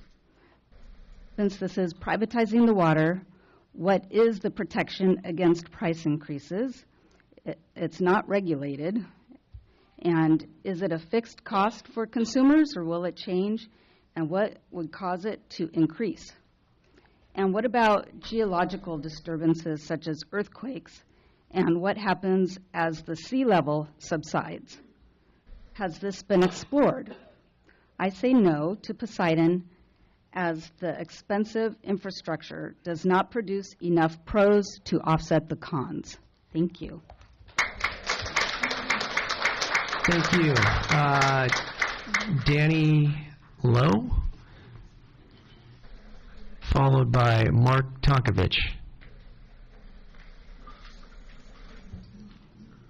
Hi, my name is Danny Lowe. Kind of wondering where the free dinner is tonight since I'm a local 12 member, also union. But what kind of saddens me is everybody's talking about Poseidon, but nobody's actually really thrown any alternatives out there yet. And my kids need alternatives to come up with. I mean, even if you guys aren't in office when my kids are, they can figure out how to fix whatever deals you guys have struck, and they can make that better. But we do need alternatives for the kids. Thank you.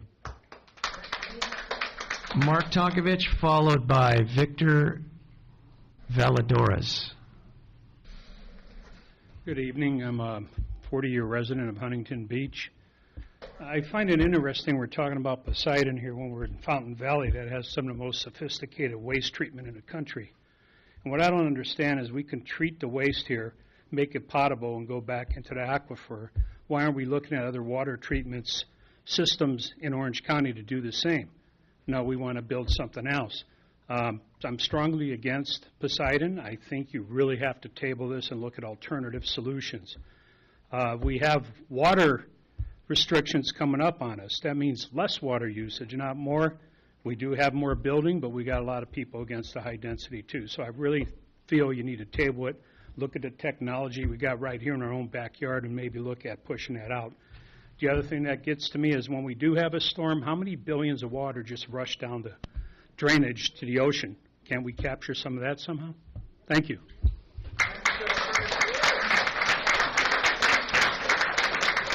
I've got Victor Valadares. And after that, I have Patrick Swimer. Patrick Swimer. Going once. Wow. Patrick. Yes, Patrick. Welcome. Mr. President, members of the board, thank you for having us here. It was actually brought here today by an ad I came across on my Facebook that was funded by Coastkeeper. And the Poseidon Project and desal is something I've been following for a while, and I can spot a little bit of misinformation when I see it. And on this ad, I've saw several things that I've heard echo here today that didn't quite hit the mark. One being the safety of reverse osmosis that, as you know, OCWD already uses in their wastewater treatment, outdated environmental concerns, and short-sighted financial planning. Now, we all have the memory of the drought in recent memory, and I know none of us want to see it happen again. We can't wait till the well runs dry before we try to start having more solutions to providing long-term, renewable, secure, and independent water solutions for Orange County. So I'm imploring you guys to please sign this term sheet today. Let's get this process moving, and let's make sure that we have reliable water for years to come for Orange County. Thank you.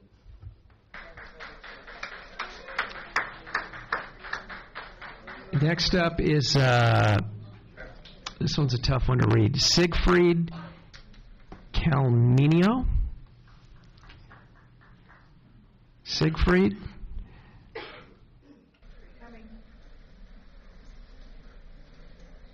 Welcome, sir. Thank you. It was a good try. Well, how do I properly pronounce this? It's Siegfried Kalekian. Okay. Well, that was close. Good evening, President, members of the board. Thank you for providing the public extra time to look over the term sheet between OCWD and Poseidon. And I'm sure as many of you know, Coastkeeper has used this time to fund a campaign of misinformation on social media. For example, they're telling the public that a desalination plant would cost 3 times more as opposed to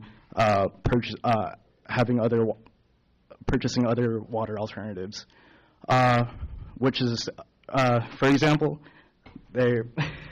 I'm so sorry. For example, they're telling the public that opening a desalination plant would cost 3 times more than other water alternatives, which is a statement that your staff has rebutted. On the video, they're saying that they weren't as successful as they had hoped to be on their video. For example, people are saying, of course we need water desalination now. There are other places in Israel and Saudi Arabia that are, and other desert locales that have been using water desalination for decades. Again, Coast Keeper has been using misinformation and intimidation to persuade you folks otherwise. And I'm asking you to thank you. Next up, we have Connor Kirby, followed by Carl Cassidy. Connor Kirby, followed by Connor Cassidy.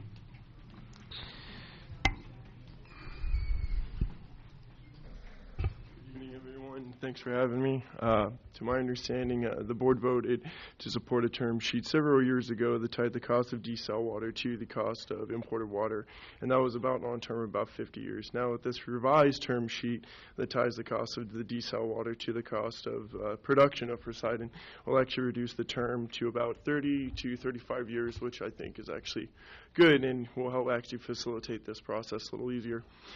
And, that'll just give us a more sustainable and renewable water source for years to come and, just for generations to benefit from. And I am for this, so I hope everyone else is as well. Thank you for your time. Carl Cassidy, followed by Rich Gomez. Yes, sir. My name's Carl Cassidy. I'm a resident of Newport Beach. I've served on the Water Quality Coastal Tidelands Committee for the last 8 years. I'd like to bring your attention to something which I'm sure all of you have already looked at. There are 19 producers here. Could you raise your microphone up higher, sir? Can you hear me now? Okay. Carl Cassidy, Newport Beach, member of the Water Quality Committee, Coastal Tidelands Committee. I'd like to bring your attention to a letter from people that have been successful and currently successful in producing water in Orange County. It's from the IRWD and from people much more professional and learned than myself. The problems that I have with this project is it's not the science from an environmental standpoint is not sound. Okay, and if you read what's coming out of UCI, Penn State, this is not the way to use energy to get water. I'll give you 30 more seconds, Yes, or I interrupted you. But I'd like to the real unsound part of this, and I appreciate the board's time and commitment to looking into the future of water needs in Orange County. I would invite you to not approve the 2 items on the agenda tonight, not increase the budget, send the wrong indication at this point.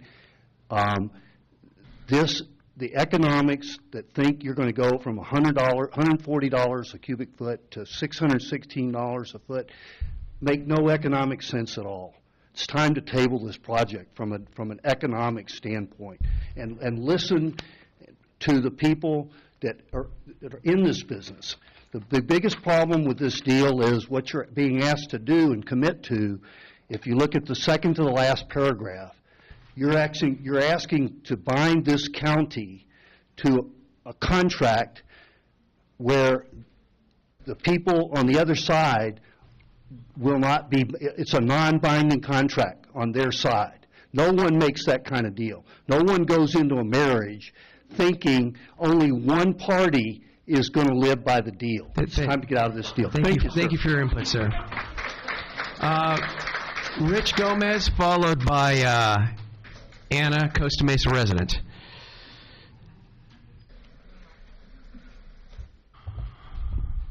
Good evening, President and board, members of the board. My name is Rich Gomez, and I'm with the Southwest Regional Council of Carpenters. I grew up in Huntington Beach, and I now reside in Fountain Valley. We request that the board approve the new 2018 term sheet with the Poseidon resources and also increase the budget from $320,000 to $370,000. Approval will move this project forward. This project will increase Orange County area's water supply at a time of declining and uncertain rainfall and imported water. The project will diversify Orange County's water resources to better sustain our members and residents' ability to live economically strong in a strong area. Without reliable and adequate water supply, economic prosperity will not be achievable. Water quality will improve a long-term water cost and likely to go down due to increasing cost of imported water. The project will lead to good-paying jobs for local construction workers, helping sustain local communities as well as our members. We urge the support, again, of the 2018 term and increase the budget. Thank you very much for your time. Next up is Anna, followed by Milt Dardis. Good evening. I think it's shameful that you're cutting down people's time. It's your job to sit here and listen, even if it takes, until 9, 10, 11 p.m. So shame on you. I think we all need to take stock and make sure we elect a water board that's not bought and paid for, because I have no doubt which way this vote is going to go tonight, no matter whether 1,000 people spoke or 5, however many. This is about large special interests and big business profits subsidized by the people. It's not for the good of the people. It's not for the needs of the people. It's flawed technology and considerable environmental impacts. I'm a big union supporter. I believe they are a counterbalance to corporate entities. But in this case, those corporate entities are going to use you and kick you to the curb. They're going to break you apart. And at the end of the day, because they don't want that, they want to be able to do whatever they want, like the case here, and you're going to be left with the people. We should be working together to make sure there are good jobs, good technologies, and that the environment is protected. Thank you.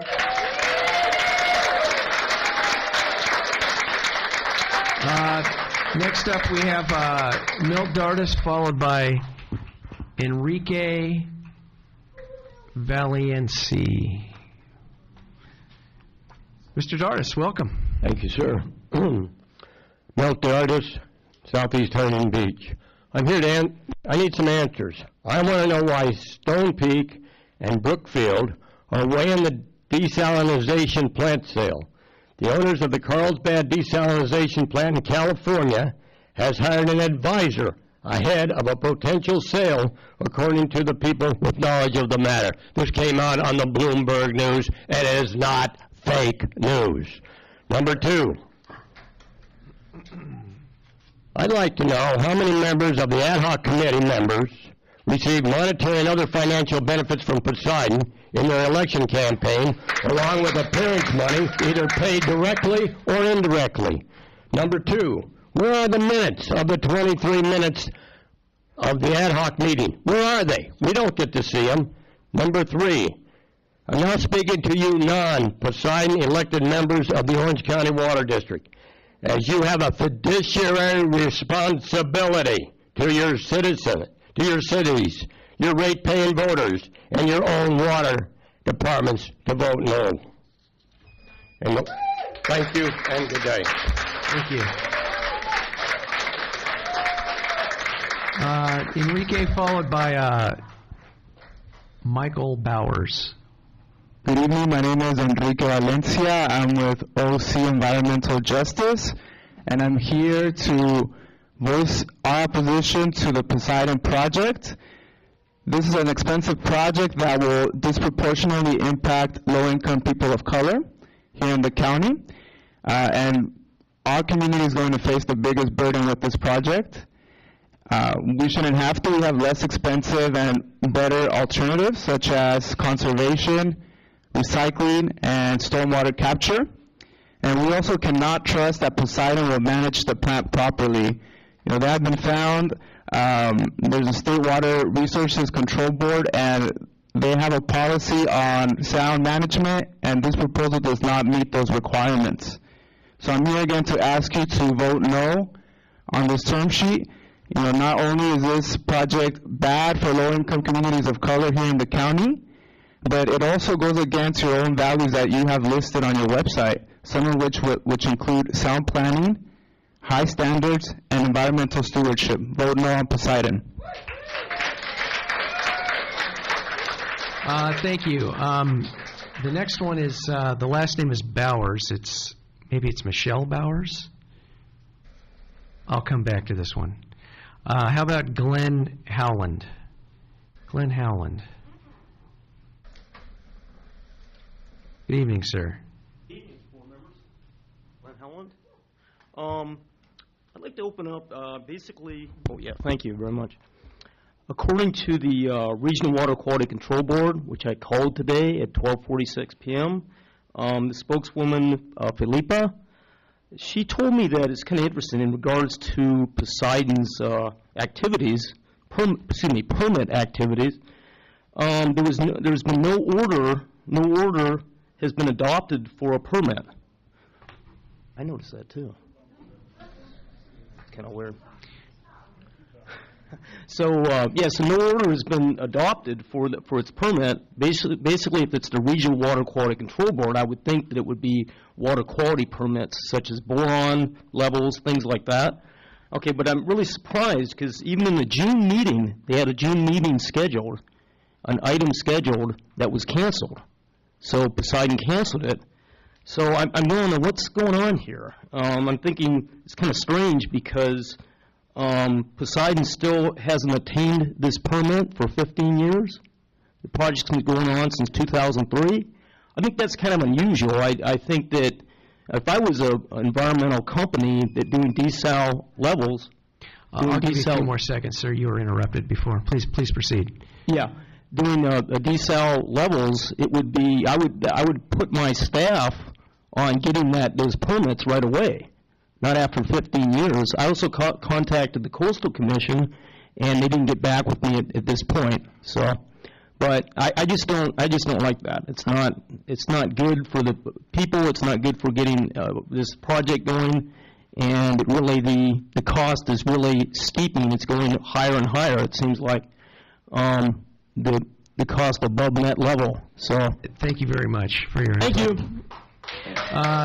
We'll have Jerry Friedman, followed by Michael Grant.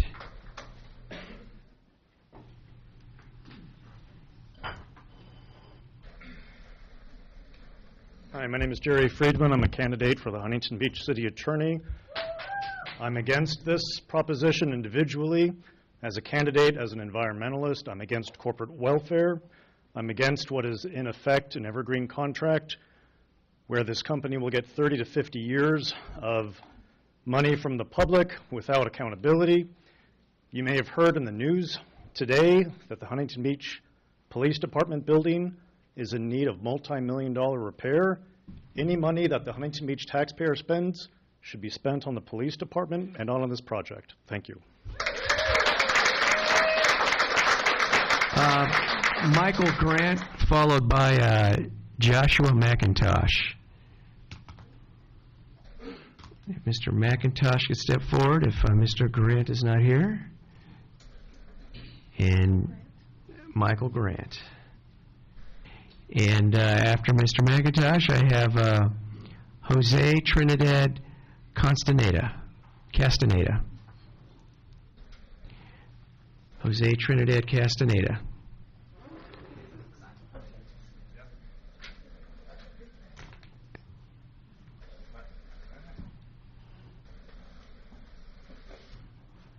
Good evening. Well, good evening to you. My name is Josh McIntosh. I'm an Orange County homeowner. I'm asking that the OCWD not pursue any further negotiations with Poseidon. There's a very good reason that we have very few desalination plants in the United States at all, and that's because they're inefficient, they're expensive, and they're dangerous to our coastlines. I'm asking you all to look at better alternatives to the Poseidon plant. Rather than choosing the most expensive option available, I'm asking you to choose a sensible alternative, such as capturing runoff water and reclamation. The water created by Poseidon is not compatible with Orange County's distribution system. The county would have to create an entirely new distribution system that would add millions of dollars to the cost of this already expensive project that they expect Orange County residents to pay for. I'm asking you to look at this from the most conservative and responsible view. Do you want to waste taxpayer money on an aquatic boondoggle, or we vote to ensure that we're spending our tax dollars wisely? The Poseidon option would be a threat to our coastline, according to experts. You've seen experts as well as regular people here for years speaking out against this project. We're not in it for the money. They're here because we care for the coastline, and we don't want to feel like we're being ripped off, especially for 30 years. There's nothing about the Poseidon plan that makes any sense. Thank you for I your expect you to input, vote sir. responsibly. Thank you very much for your input. Mr. Castaneda, followed by Dalen Daniloff. There we go. Good evening. My name is Jose Trinidad Castaneda, and I too am a candidate for Fullerton City Council District 5 on November 6, 2018. And I'm here simply to state that I'm against Poseidon. I urge you to also vote no against Poseidon. When I hear some of the arguments being made in favor of it, we also have to keep in mind that technologically, the Poseidon reverse osmosis technology is already outdated, is already obsolete, and PhDs from the University of Michigan have already developed patents for membrane technology that is 600 times more efficient than the Poseidon technology. So really, when you're talking about investing in Poseidon, you're talking about investing in very obsolete technology, and the benefits will not be passed on to future generations. And when I hear about people talking about the adaptation strategies to climate change that include desalination, I'm in favor of desalination, but I'm not in favor of this specific project because it's not economic, it's not environmentally sound. It's going to continue to make massive negative impacts on future generations. And when we talk about climate, just very quickly, in a recent interview, UCLA climatologist Dr. Daniel Swain has noted that climate patterns will continue to follow a trend called the weather whiplash, meaning that even though we have periods of extreme drought, we'll also have periods of extreme floods. And so we should be investing in more stormwater capture projects, which brings green jobs, more local revitalized economies, and other benefits that I can go on. But thank you very much.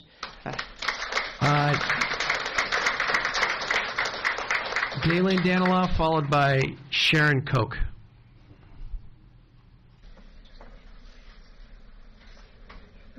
Hello, my name is Dalen Daniloff. I am a resident of Fountain Valley, California for the past 20 years.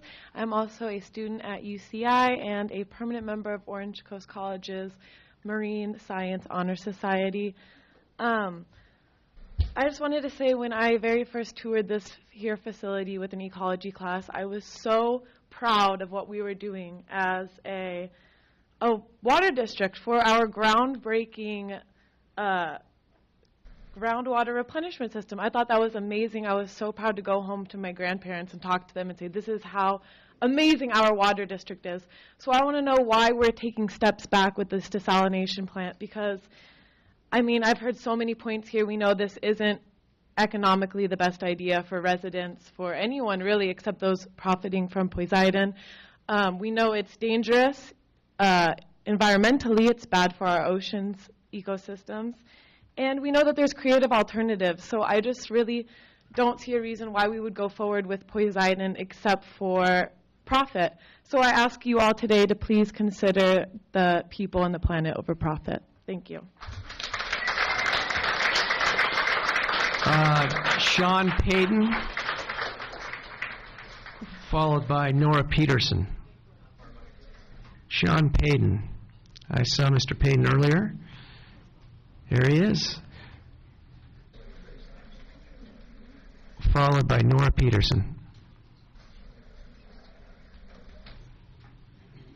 Good evening, Sean Payton. I want to mention something that hasn't been mentioned for a change.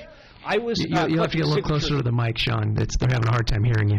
I was collecting signatures at a Walmart a few months after the plastic bag went into effect, and I noticed that every third person that was shopping at that Walmart, rather than pay 15 cents for a bag, was just putting all of their groceries in the shopping cart and walking to their car or walking to wherever they needed to go, their apartment or whatever, and delivering them out in that fashion, just to save a few extra cents. So the notion that a few extra dollars is not that big a deal may be true for people that are in the middle class, but people that are on the bottom of the economic scale, it does hurt. I've seen it firsthand how people act when they're being forced to pay just an extra 30 cents a week on groceries. This is not an economically or commercially viable project without subsidies. If it's not a commercially viable project without subsidies, whether it's in the form of profit guarantees or risk shielding, it's not an economically viable project. And I would request, it's been years that this project's been kicked around. I did see the summary of the term sheet. I did see that it addressed some of the specific concerns that people have raised in the past, but not the major one, which is that this project doesn't make sense without a subsidy. It's time to kill the project. Thank you.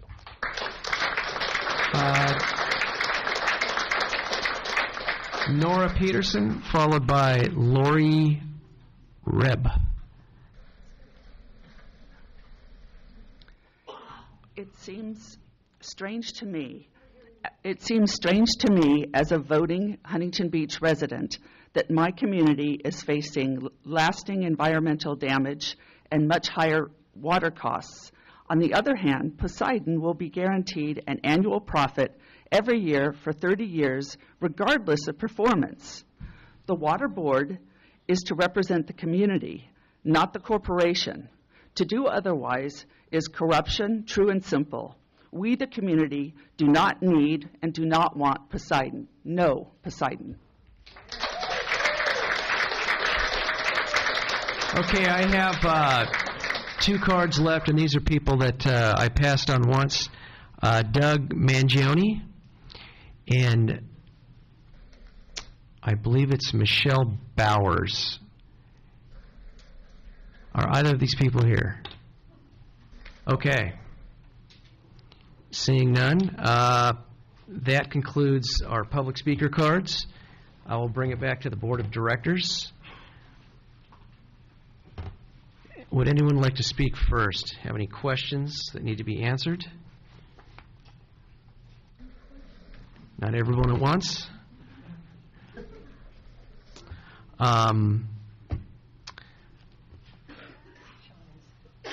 Okay, go right ahead. I'll take it up if nobody else will. Perhaps we get the conversation going here. As a policymaker, we have to deliberate over many things, and we can deliberate over 2 choices on this board, and we can have policies of scarcity or we can have policies of surplus. Policies of scarcity are water conservation. We could crank down conservation all we want. 55 GPCD can go much lower. We could take it to 10. We could take it to 5. What's going to happen to you folks if we do that? Your rates are going to go up. Scarcity is going to become a way of life for you. Those who advocate on behalf of small business, the swimming pool lady, I appreciate your concern. I have a swimming pool. I enjoy it. Swimming pools are water dependent. Policies in the drought recently called for the elimination of the swimming pool industry in Orange County. In fact, certain water districts in their service areas would not permit new pool construction. This affected not only the pool cleaner, the pool constructor, the builders, the designers, and everybody else dependent on the industry of swimming pools. Gardening is also affected by water. We could crank that back. Everybody can have a desert landscape. Go to Sun City, Arizona. I lived in Arizona. I know what those streets look like. You can all have a cactus in your front yard, some nice decomposed granite, and we live in a desert. So, with that said, I want to thank you all for coming tonight and make it clear that one point of agreement we all have is that water is key to our quality of life and fundamental to the economic development of our communities. The Orange County Water District has a long history of ocean desalination. It goes back to the 1970s. Many of you in this room probably don't know that in the 1970s we constructed an ocean desalination plant on the facility in the yard behind this office. Today, there exists a water pipeline connecting the AES plant from Huntington Beach to this project today. It was funded and subsidized by the federal government. Poseidon, for those who don't know, has been under consideration for more than 14 years. It has been deliberated in front of every government agency in the state, has been litigated in court for all of the government agencies that you folks depend on to protect the environment, to protect the consumer, to make sure that these folks are going to do what they're supposed to do. there are still some permits to go. The term sheet that we're discussing tonight obligates us to do nothing at all. All it does is acknowledge the work over the past 2 years of trying to improve the terms and conditions of a contract that would be under consideration in the future. Tonight does not conclude this debate. Many of you participated over the past several years that I've been here, 8 years now, and have provided input, raised questions. We, in good faith, took your questions and tried to answer them, put them with the force of government to the project's proposer. I can tell you, I am not a buyer of Poseidon's water at any cost. I'm a buyer of Poseidon's water when it provides economic value to the community and the constituents I represent. In 2010, we signed a memorandum of understanding. In 2013, we considered the feasibility of buying all of their water. In 2015, we signed a non-binding term sheet. This is part of the process we've gone through. This is the largest new local drought-proof and reliable supply of water that we have today. It's the next lowest hanging piece of fruit. For those who suggest that we have not considered alternatives, the staff of the district in good faith put forward to the board of directors every single year a long-term facilities plan of projects that are worthy of consideration of appropriation of money from the treasury of the board of directors of the Orange County Water District. Not all of those projects bubble to the top. Some do. The groundwater replenishment system is a great example, and we're all very proud of it. That project and its expansion, Phase 1 and Phase 2, have gone forward. Many other projects have not. Conservation was imposed by the state's government on the local water agencies. All of us felt the burden. All of us saw our water rates rise as a result. Stormwater capture. Stormwater capture is a policy next door at the sanitation district to catch more of what runs off in the street in dry weather and run it through the system. Currently, the technology doesn't exist to take all of the dirty water from the streets, treat it to drinking water standards, and serve it to you, the public, without human health risk. But it is under consideration, and there is a policy goal to make it happen. Rainwater capture. The Santa Ana River captures that, and that alluvial basin catches much of the rainfall, and we capture it as it comes down the river and put it back into the earth. In times of great rain, some of it goes to the ocean simply because we can't catch all of it. One thing is worth acknowledging is the base flow of the river, the Santa Ana River, has been declining for years. Much of it that comes down the river is from wastewater. Upstream, the other producers, because the cost of water is rising, are constructing wastewater reclamation projects similar to the GWRS, and as a result, base flow in the river is declining significantly. We can't make decisions based on today's water demands. We have to make them for the future. Tonight we heard from a representative, a long-standing representative from Metropolitan Water District. In their long-term facilities plan, they identify the need for ocean desalination in the future, even if the twin tunnels are built and even if the 55 GPCD standard is put into place. So we're not only considering buying water here. What is also worth considering is that we're buying $1 billion worth of infrastructure. No, all of the questions aren't answered. Yes, I did take notes of all of your questions, and I will again take this up after the decision that is made tonight and discuss this in the spirit of good faith and fair dealing with the staff and my colleagues here to see if we can reach consensus as to whether or not this is a good deal for Orange County. With that said, I'm going to make a motion that we approve the staff recommendation to approve Part 1 and Part 2 of the staff recommendation and the term sheet, and further authorize the staff to finalize the means and methods and identify the necessary participants for the distribution of the desalinated water and report back to the board on the final terms for the cost of the water once the project has been approved by the regional board. Okay, we have a motion on the floor. Do we have a second for discussion purposes? Okay, we have a motion and a second. I too echo Director Dwayne's comments. Poseidon has to obtain 2 more critical permits before we can enter into a contract with them or entertain entering into a final contract with them. I'm looking forward to seeing the result of their efforts at the Coastal Commission and the Water Quality Control Board. And as Director Dwayne said, I'm quite sensitive about the economic realities of this project, and it has definitely been going in the right direction, but I look forward to further negotiations with Poseidon Resources and to see if we can finalize a final deal after they seek their permit through the Coastal Commission. Would any of the directors like to comment at this time? Seeing none, I will call for a vote. Oh, yeah, okay, there you go. Director Whitaker. Yes, thank you, Mr. President. I think in this situation, there can be reasonable disagreement, particularly when so much is unknown. Anytime you're projecting out something as dynamic as all the moving parts that we're looking at over a period of 25 to 30 years, we can all hazard our best guess, but none of us has a crystal ball to understand just how well things may or may not turn out.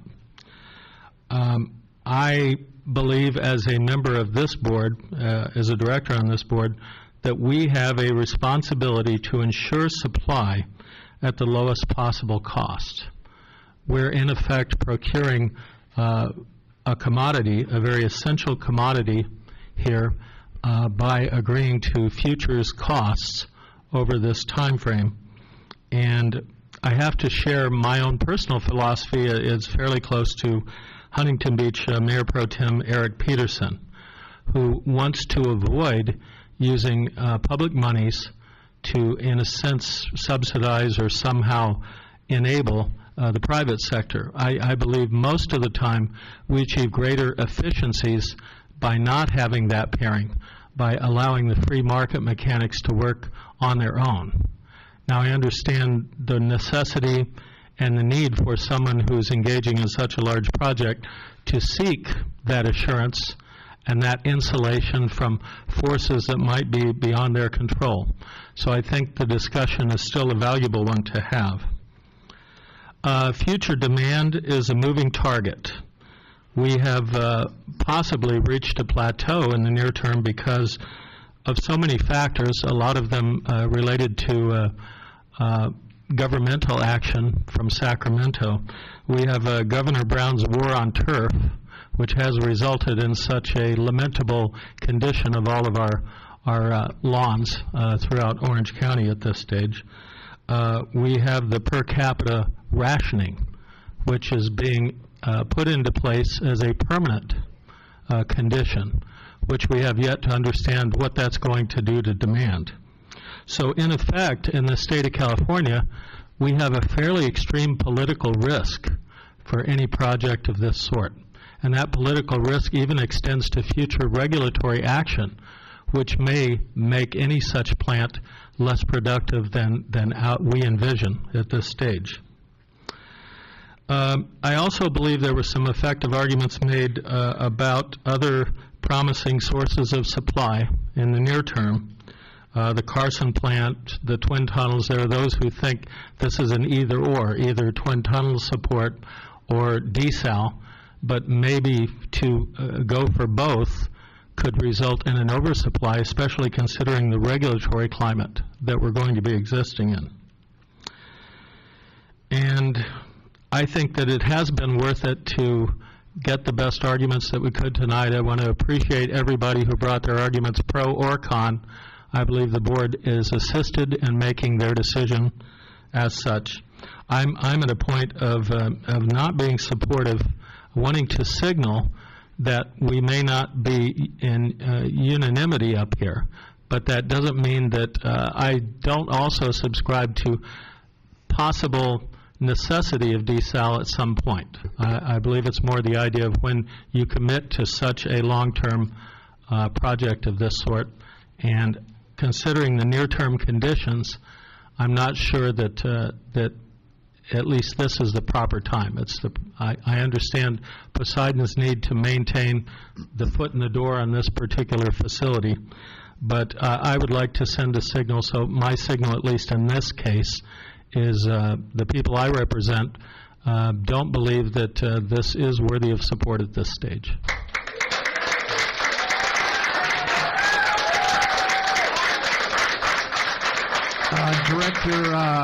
Director Sarmiento. Thank you, Mr. President. And I think one other thing we can agree on is that we need a new audio system. I think so, just so we can get people in the back to hear. So we'll work on that. When this matter came before us on June the 6th, earlier, I was the maker of the motion to continue the matter because I believe that it was too short of a window that the public had and our producers had to comment and to opine and to make remarks and to study and to provide their analytics that you provided all here tonight. And I appreciate both those who spoke in favor and those who spoke against. So it really was important, and I was paying attention, as my colleagues have mentioned. One of the things I think that was compelling to me is that there were comments made about keeping an open mind. And so that's something that I think all of us have tried to do, and it's interesting. This hasn't been a very simple topic because I know I was on this board a few years ago. I was then replaced by a fellow council member, and then came back, and we're still struggling with it. So this isn't an easy topic by any means. It's very complex. Well, I do have some questions for staff, but one of the things I think I want to maybe just go back to on the slide presentation that Mr. Kennedy presented was, what was interesting is to sort of look at sort of a retroactive look of what we were struggling with when the GWRS was introduced. And I know that there was probably similar discussions like this, where there were folks that were opposed, where lines crossed, the additional cost of that water, was it worth the investment? And it's interesting because I just came back from the U.S. Senate testifying before the Environmental and Public Works Committee. And so we were talking about getting funding for the last and final expansion on that system. So again, it was a leap of faith, I think, at that point for those who were in these seats. I certainly wasn't, but I'm sure it was a difficult decision. But look, we have something that we can be very proud of. So I'm not saying this is analogous to that, but I'm sure it was just as difficult a decision for those decision makers to deal with. So I brought this back to my city council after our discussion on June 6th, and I canvassed our council and made them aware, and I believe our general manager was there and others that came before us to speak and give us a little bit more information. And I reminded our council of where we were, and we have a resolution in support of a desalination project because we're supportive of looking at alternative resources of water and reliability and certainty. But it does come with some caveats, and our caveats were that those rates were going to be rate neutral, and that we're not going to be subsidizing any water for South County. And those were very hard and fast conditions. I represent a community, and as somebody said, a community of color, and a community that is very rate sensitive, so even a few cents matter. And the three cities up here really pushed and compelled the rest of our colleagues, and I appreciate my colleagues understanding that we were even concerned about a slight increase in the basin percentage pumping rate and increasing the cost of water even a little for those families that I represent. I have to say I also represent many families that are working families and that belong to the trades. And I'm also interested in making sure that they have jobs, that they're going to be able to, feed their families and survive and not be driven out by the high cost of whether it be water, rents, or any other costs that we're suffering from in this county. So it's a very, very difficult dilemma that I have in my city. One of the things, I guess a couple of the questions I had, Mr. General Manager, where are we on the permitting process? What exactly has to be overcome here? Yes. Right now, Poseidon has two remaining permits, one with the Regional Water Quality Control Board, which I believe is being scheduled for the fourth quarter of this year. And then pending the results of that, they would have to go to the Coastal Commission for the final permit, and I believe they're looking at the middle of next year before they would be before the Coastal Commission. So we're pretty far out from any final decisions being made, and I guess, you know, one of the things I think that was spoken about on June 6th as well, in addition to just additional time to have folks comment, was also looking at something that I think others have asked for, and I think it's important as we continue to deliberate this, because let's just assume we don't move forward tonight and adopt this term sheet. Discussions can still go forward with the existing term sheet. And my understanding is that the new terms on this term sheet are an improvement. And we heard that even from those who oppose us continuing to have discussions. So I do think that's germane, and I think it's relevant. For our city, for our general counsel, is this adoption as the existing term sheet, or the adoption of new terms for a revised term sheet, is it any more binding than the existing term sheet that we have before us? No, it's not. It contains the same numerous express statements that it is non-binding, that the OCWD board retains full discretion, and that there is no consequence to the OCWD board not moving forward.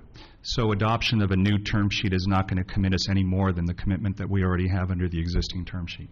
That's correct.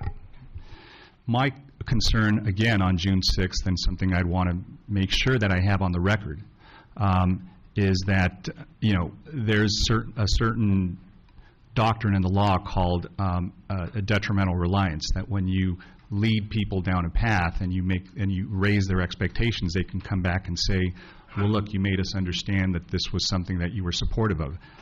I don't think any of us, well, at least I can't speak for my colleagues, I'm certainly not certain on any of this. But I do think that if the discussion is going to continue, I'd rather it continue with improved terms. So that's something that is important to me. Some other additional requests that I would make of our staff as we continue down this path is to discuss, I think, something that's been mentioned before and mentioned tonight, is an alternative supply analysis, right? Just to see what the other options or alternatives are to what we would be deciding on eventually. Not tonight, because the scope of our decision tonight is very narrow. It's not to talk about, you know, supporting a desal plant or committing to working with Poseidon. It's simply revising the terms of the existing term sheet that we have. So I would like us to do that. I would also like us to see if we could get something that, you know, is very black and white on what those other alternatives would mean in terms of money to families, what their average cost would be. I've heard $3 to $6 rate changes on folks' water bills. Well, does that include a conveyance system? Does that include a distribution system? Those things layered on top of, you know, once the LRP is gone from the GWRS, we're going to have to pass that along to ratepayers as well. So I just want to see how much these layered costs are going to be eventually, because it's an aggregate effect on our ratepayers. So I think that's going to weigh heavily on my mind when we make our ultimate decision. So those are my comments, and I believe, again, under the narrow scope of what we're being asked of tonight, I can support this motion.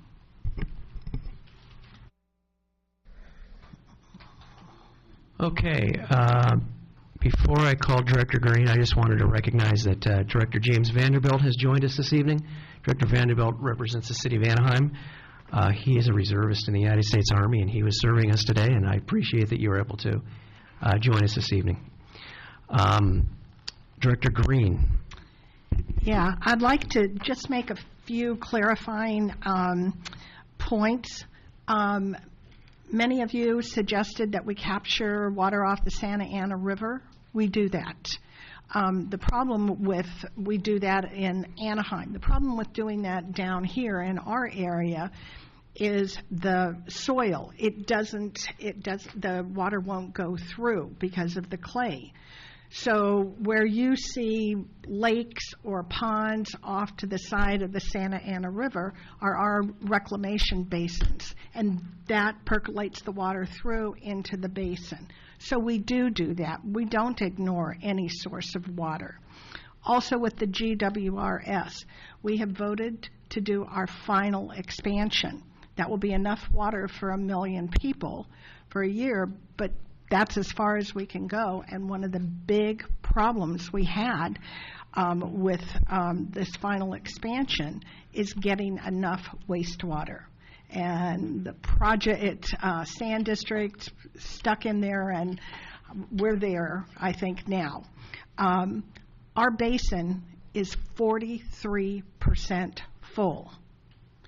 We tried to buy additional imported water. We were cut off. We didn't just arbitrarily do that. We had budgeted to buy 165,000 acre-feet, correct? We actually had budgeted for only 65,000 acre-feet. We were going to borrow them together. When the water became available through MET, the surplus water, we had asked to purchase an additional 100,000 acre-feet, and they were only able to deliver 73,000 of the 100. Right. 65,000 is our going contract, and then we were going to try and buy this additional water, and we were declined. The other thing, so we do a lot of things. Our groundwater replenishment, if you have not seen that project, please call the district. Please come for a tour. We have tours all the time. It's a remarkable program. But when we were talking about GWRS in those first early years, whether to go forward or not, remember, lots of people in San Diego were losing their seats for supporting GWRS concept, and also in LA. And so it was not popular then at all.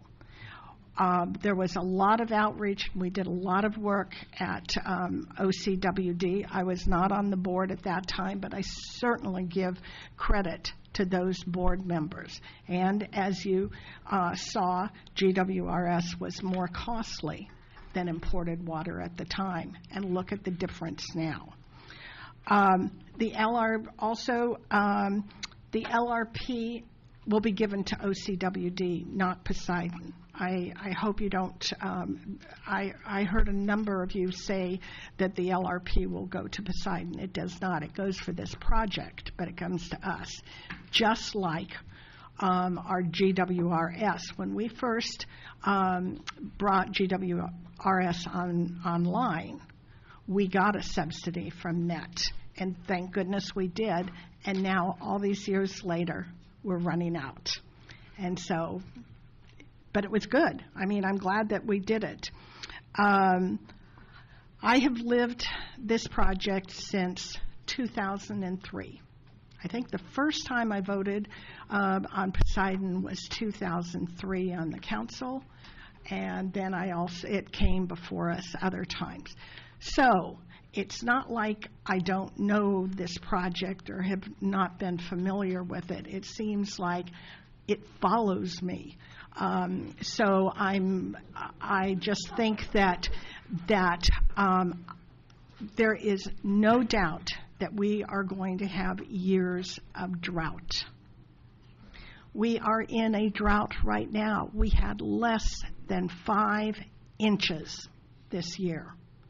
That is incredibly low. I mean, most states could never, ever live with that. Now, Northern California had water. We did not. So, anyway, thank you. Thank you. Director Sheldon. Thank you, Mr. President. And I believe it's Captain Vanderbilt to you. Absolutely. Thank you. I have a couple questions for staff and just a couple comments. I think the representative from Coast Keepers, Gary Brown, really said it the best, that we should keep an open mind. And I believe this term sheet was great when we started it, and I believe we've just made it better. And there are more negotiations and more things to do that we can continue to improve upon it, and to want to close off those discussions before they come to a conclusion, I think is just a bad policy and really not proper planning to want to not continue this conversation. We have a wonderful opportunity for an asset for future water, and we should continue to study it and continue to go through this process. There's no final decision being made today, and I would strongly encourage that we keep an open mind, as Mr. Brown had admonished us to.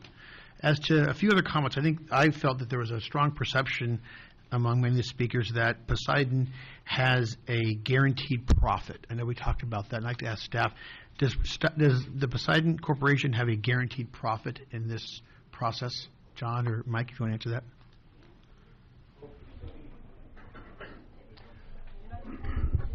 Read the term sheet, it's 12%. No, they have an estimated profit.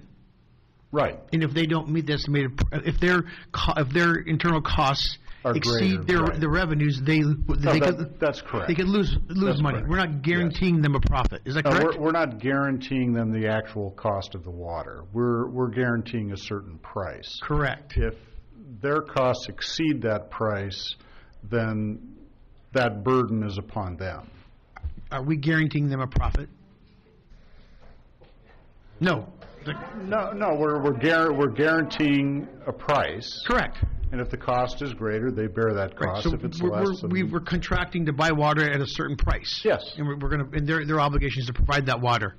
Yes. And if their Correct. costs exceed the price that we pay, that's on Poseidon, not on us. Correct. Thank you. So I don't. Okay. Please. Director Sheldon, please proceed. Okay. Thank you. I just wanted to clarify that because I think everyone has been misled that there's a guaranteed profit in this term sheet. There is no guarantee. That is correct. I think there's something regarding unknown costs. If those come up during this process so far in the term sheet, who would be responsible for any unknown costs? Would that be the district? Would that be Poseidon? How does that work? Well, it really depends, and it's in the terms of the term sheet. If there's, as an example, if there's improved technology which lowers the cost, we would share those cost savings with Poseidon. So it depends on what those changes are. In the current term sheet, they as an example, they take the risk on the electrical costs. The new term sheet changes that so that if the costs go down, we would share in those savings. If the costs would go up, then we would pay additional for that. Did the previous term sheet have a mandatory escalator for electricity costs, whether they went up or not? No. It did not. There was not a percentage that the contract went up for electricity every year? They included the electrical in the previous term sheet. Yes, right. They had included an escalation for electricity. Right, irregardless. And we paid that irrespective of what the actual cost was. So in the previous term sheet, there was an escalator for electricity, yes, whether or not the cost of electricity went up. Correct. Thank you. Here, the commodity market of electricity can fluctuate, and if our electricity goes up, it's going to affect other water districts as well, and we feel we've got a good benefit for that bargain on that negotiation. Yes. Okay. I think Director Sarmiento mentioned the alternative analysis, which I think we do every year as to looking at other projects that make sense, and we're going to get a list back that is able to talk about that. I do want to ask you, for those that may not be aware of this, what does our effort say on stormwater or rain capture on Prado Dam and our work with the Corps of Engineers? What are we doing on that to help that situation? Well, we have a current feasibility study that would allow us to store additional water behind Prado during the winter months when it does rain. Right now, we're constrained to a certain elevation, and we're trying to increase that so that we can increase the amount of stormwater capture. So we're actively working on that. When the heavy rains come, we can storm Yes. a water behind Prado Dam as a part of our ongoing effort to create more water for Orange County. Yes. Okay. Those are it.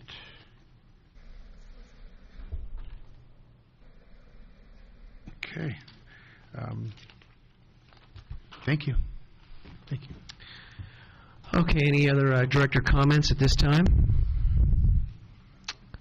Seeing none, we have a motion and a second on the floor to approve the two recommendations. And with that, I'll ask you to ask your electronic voting device.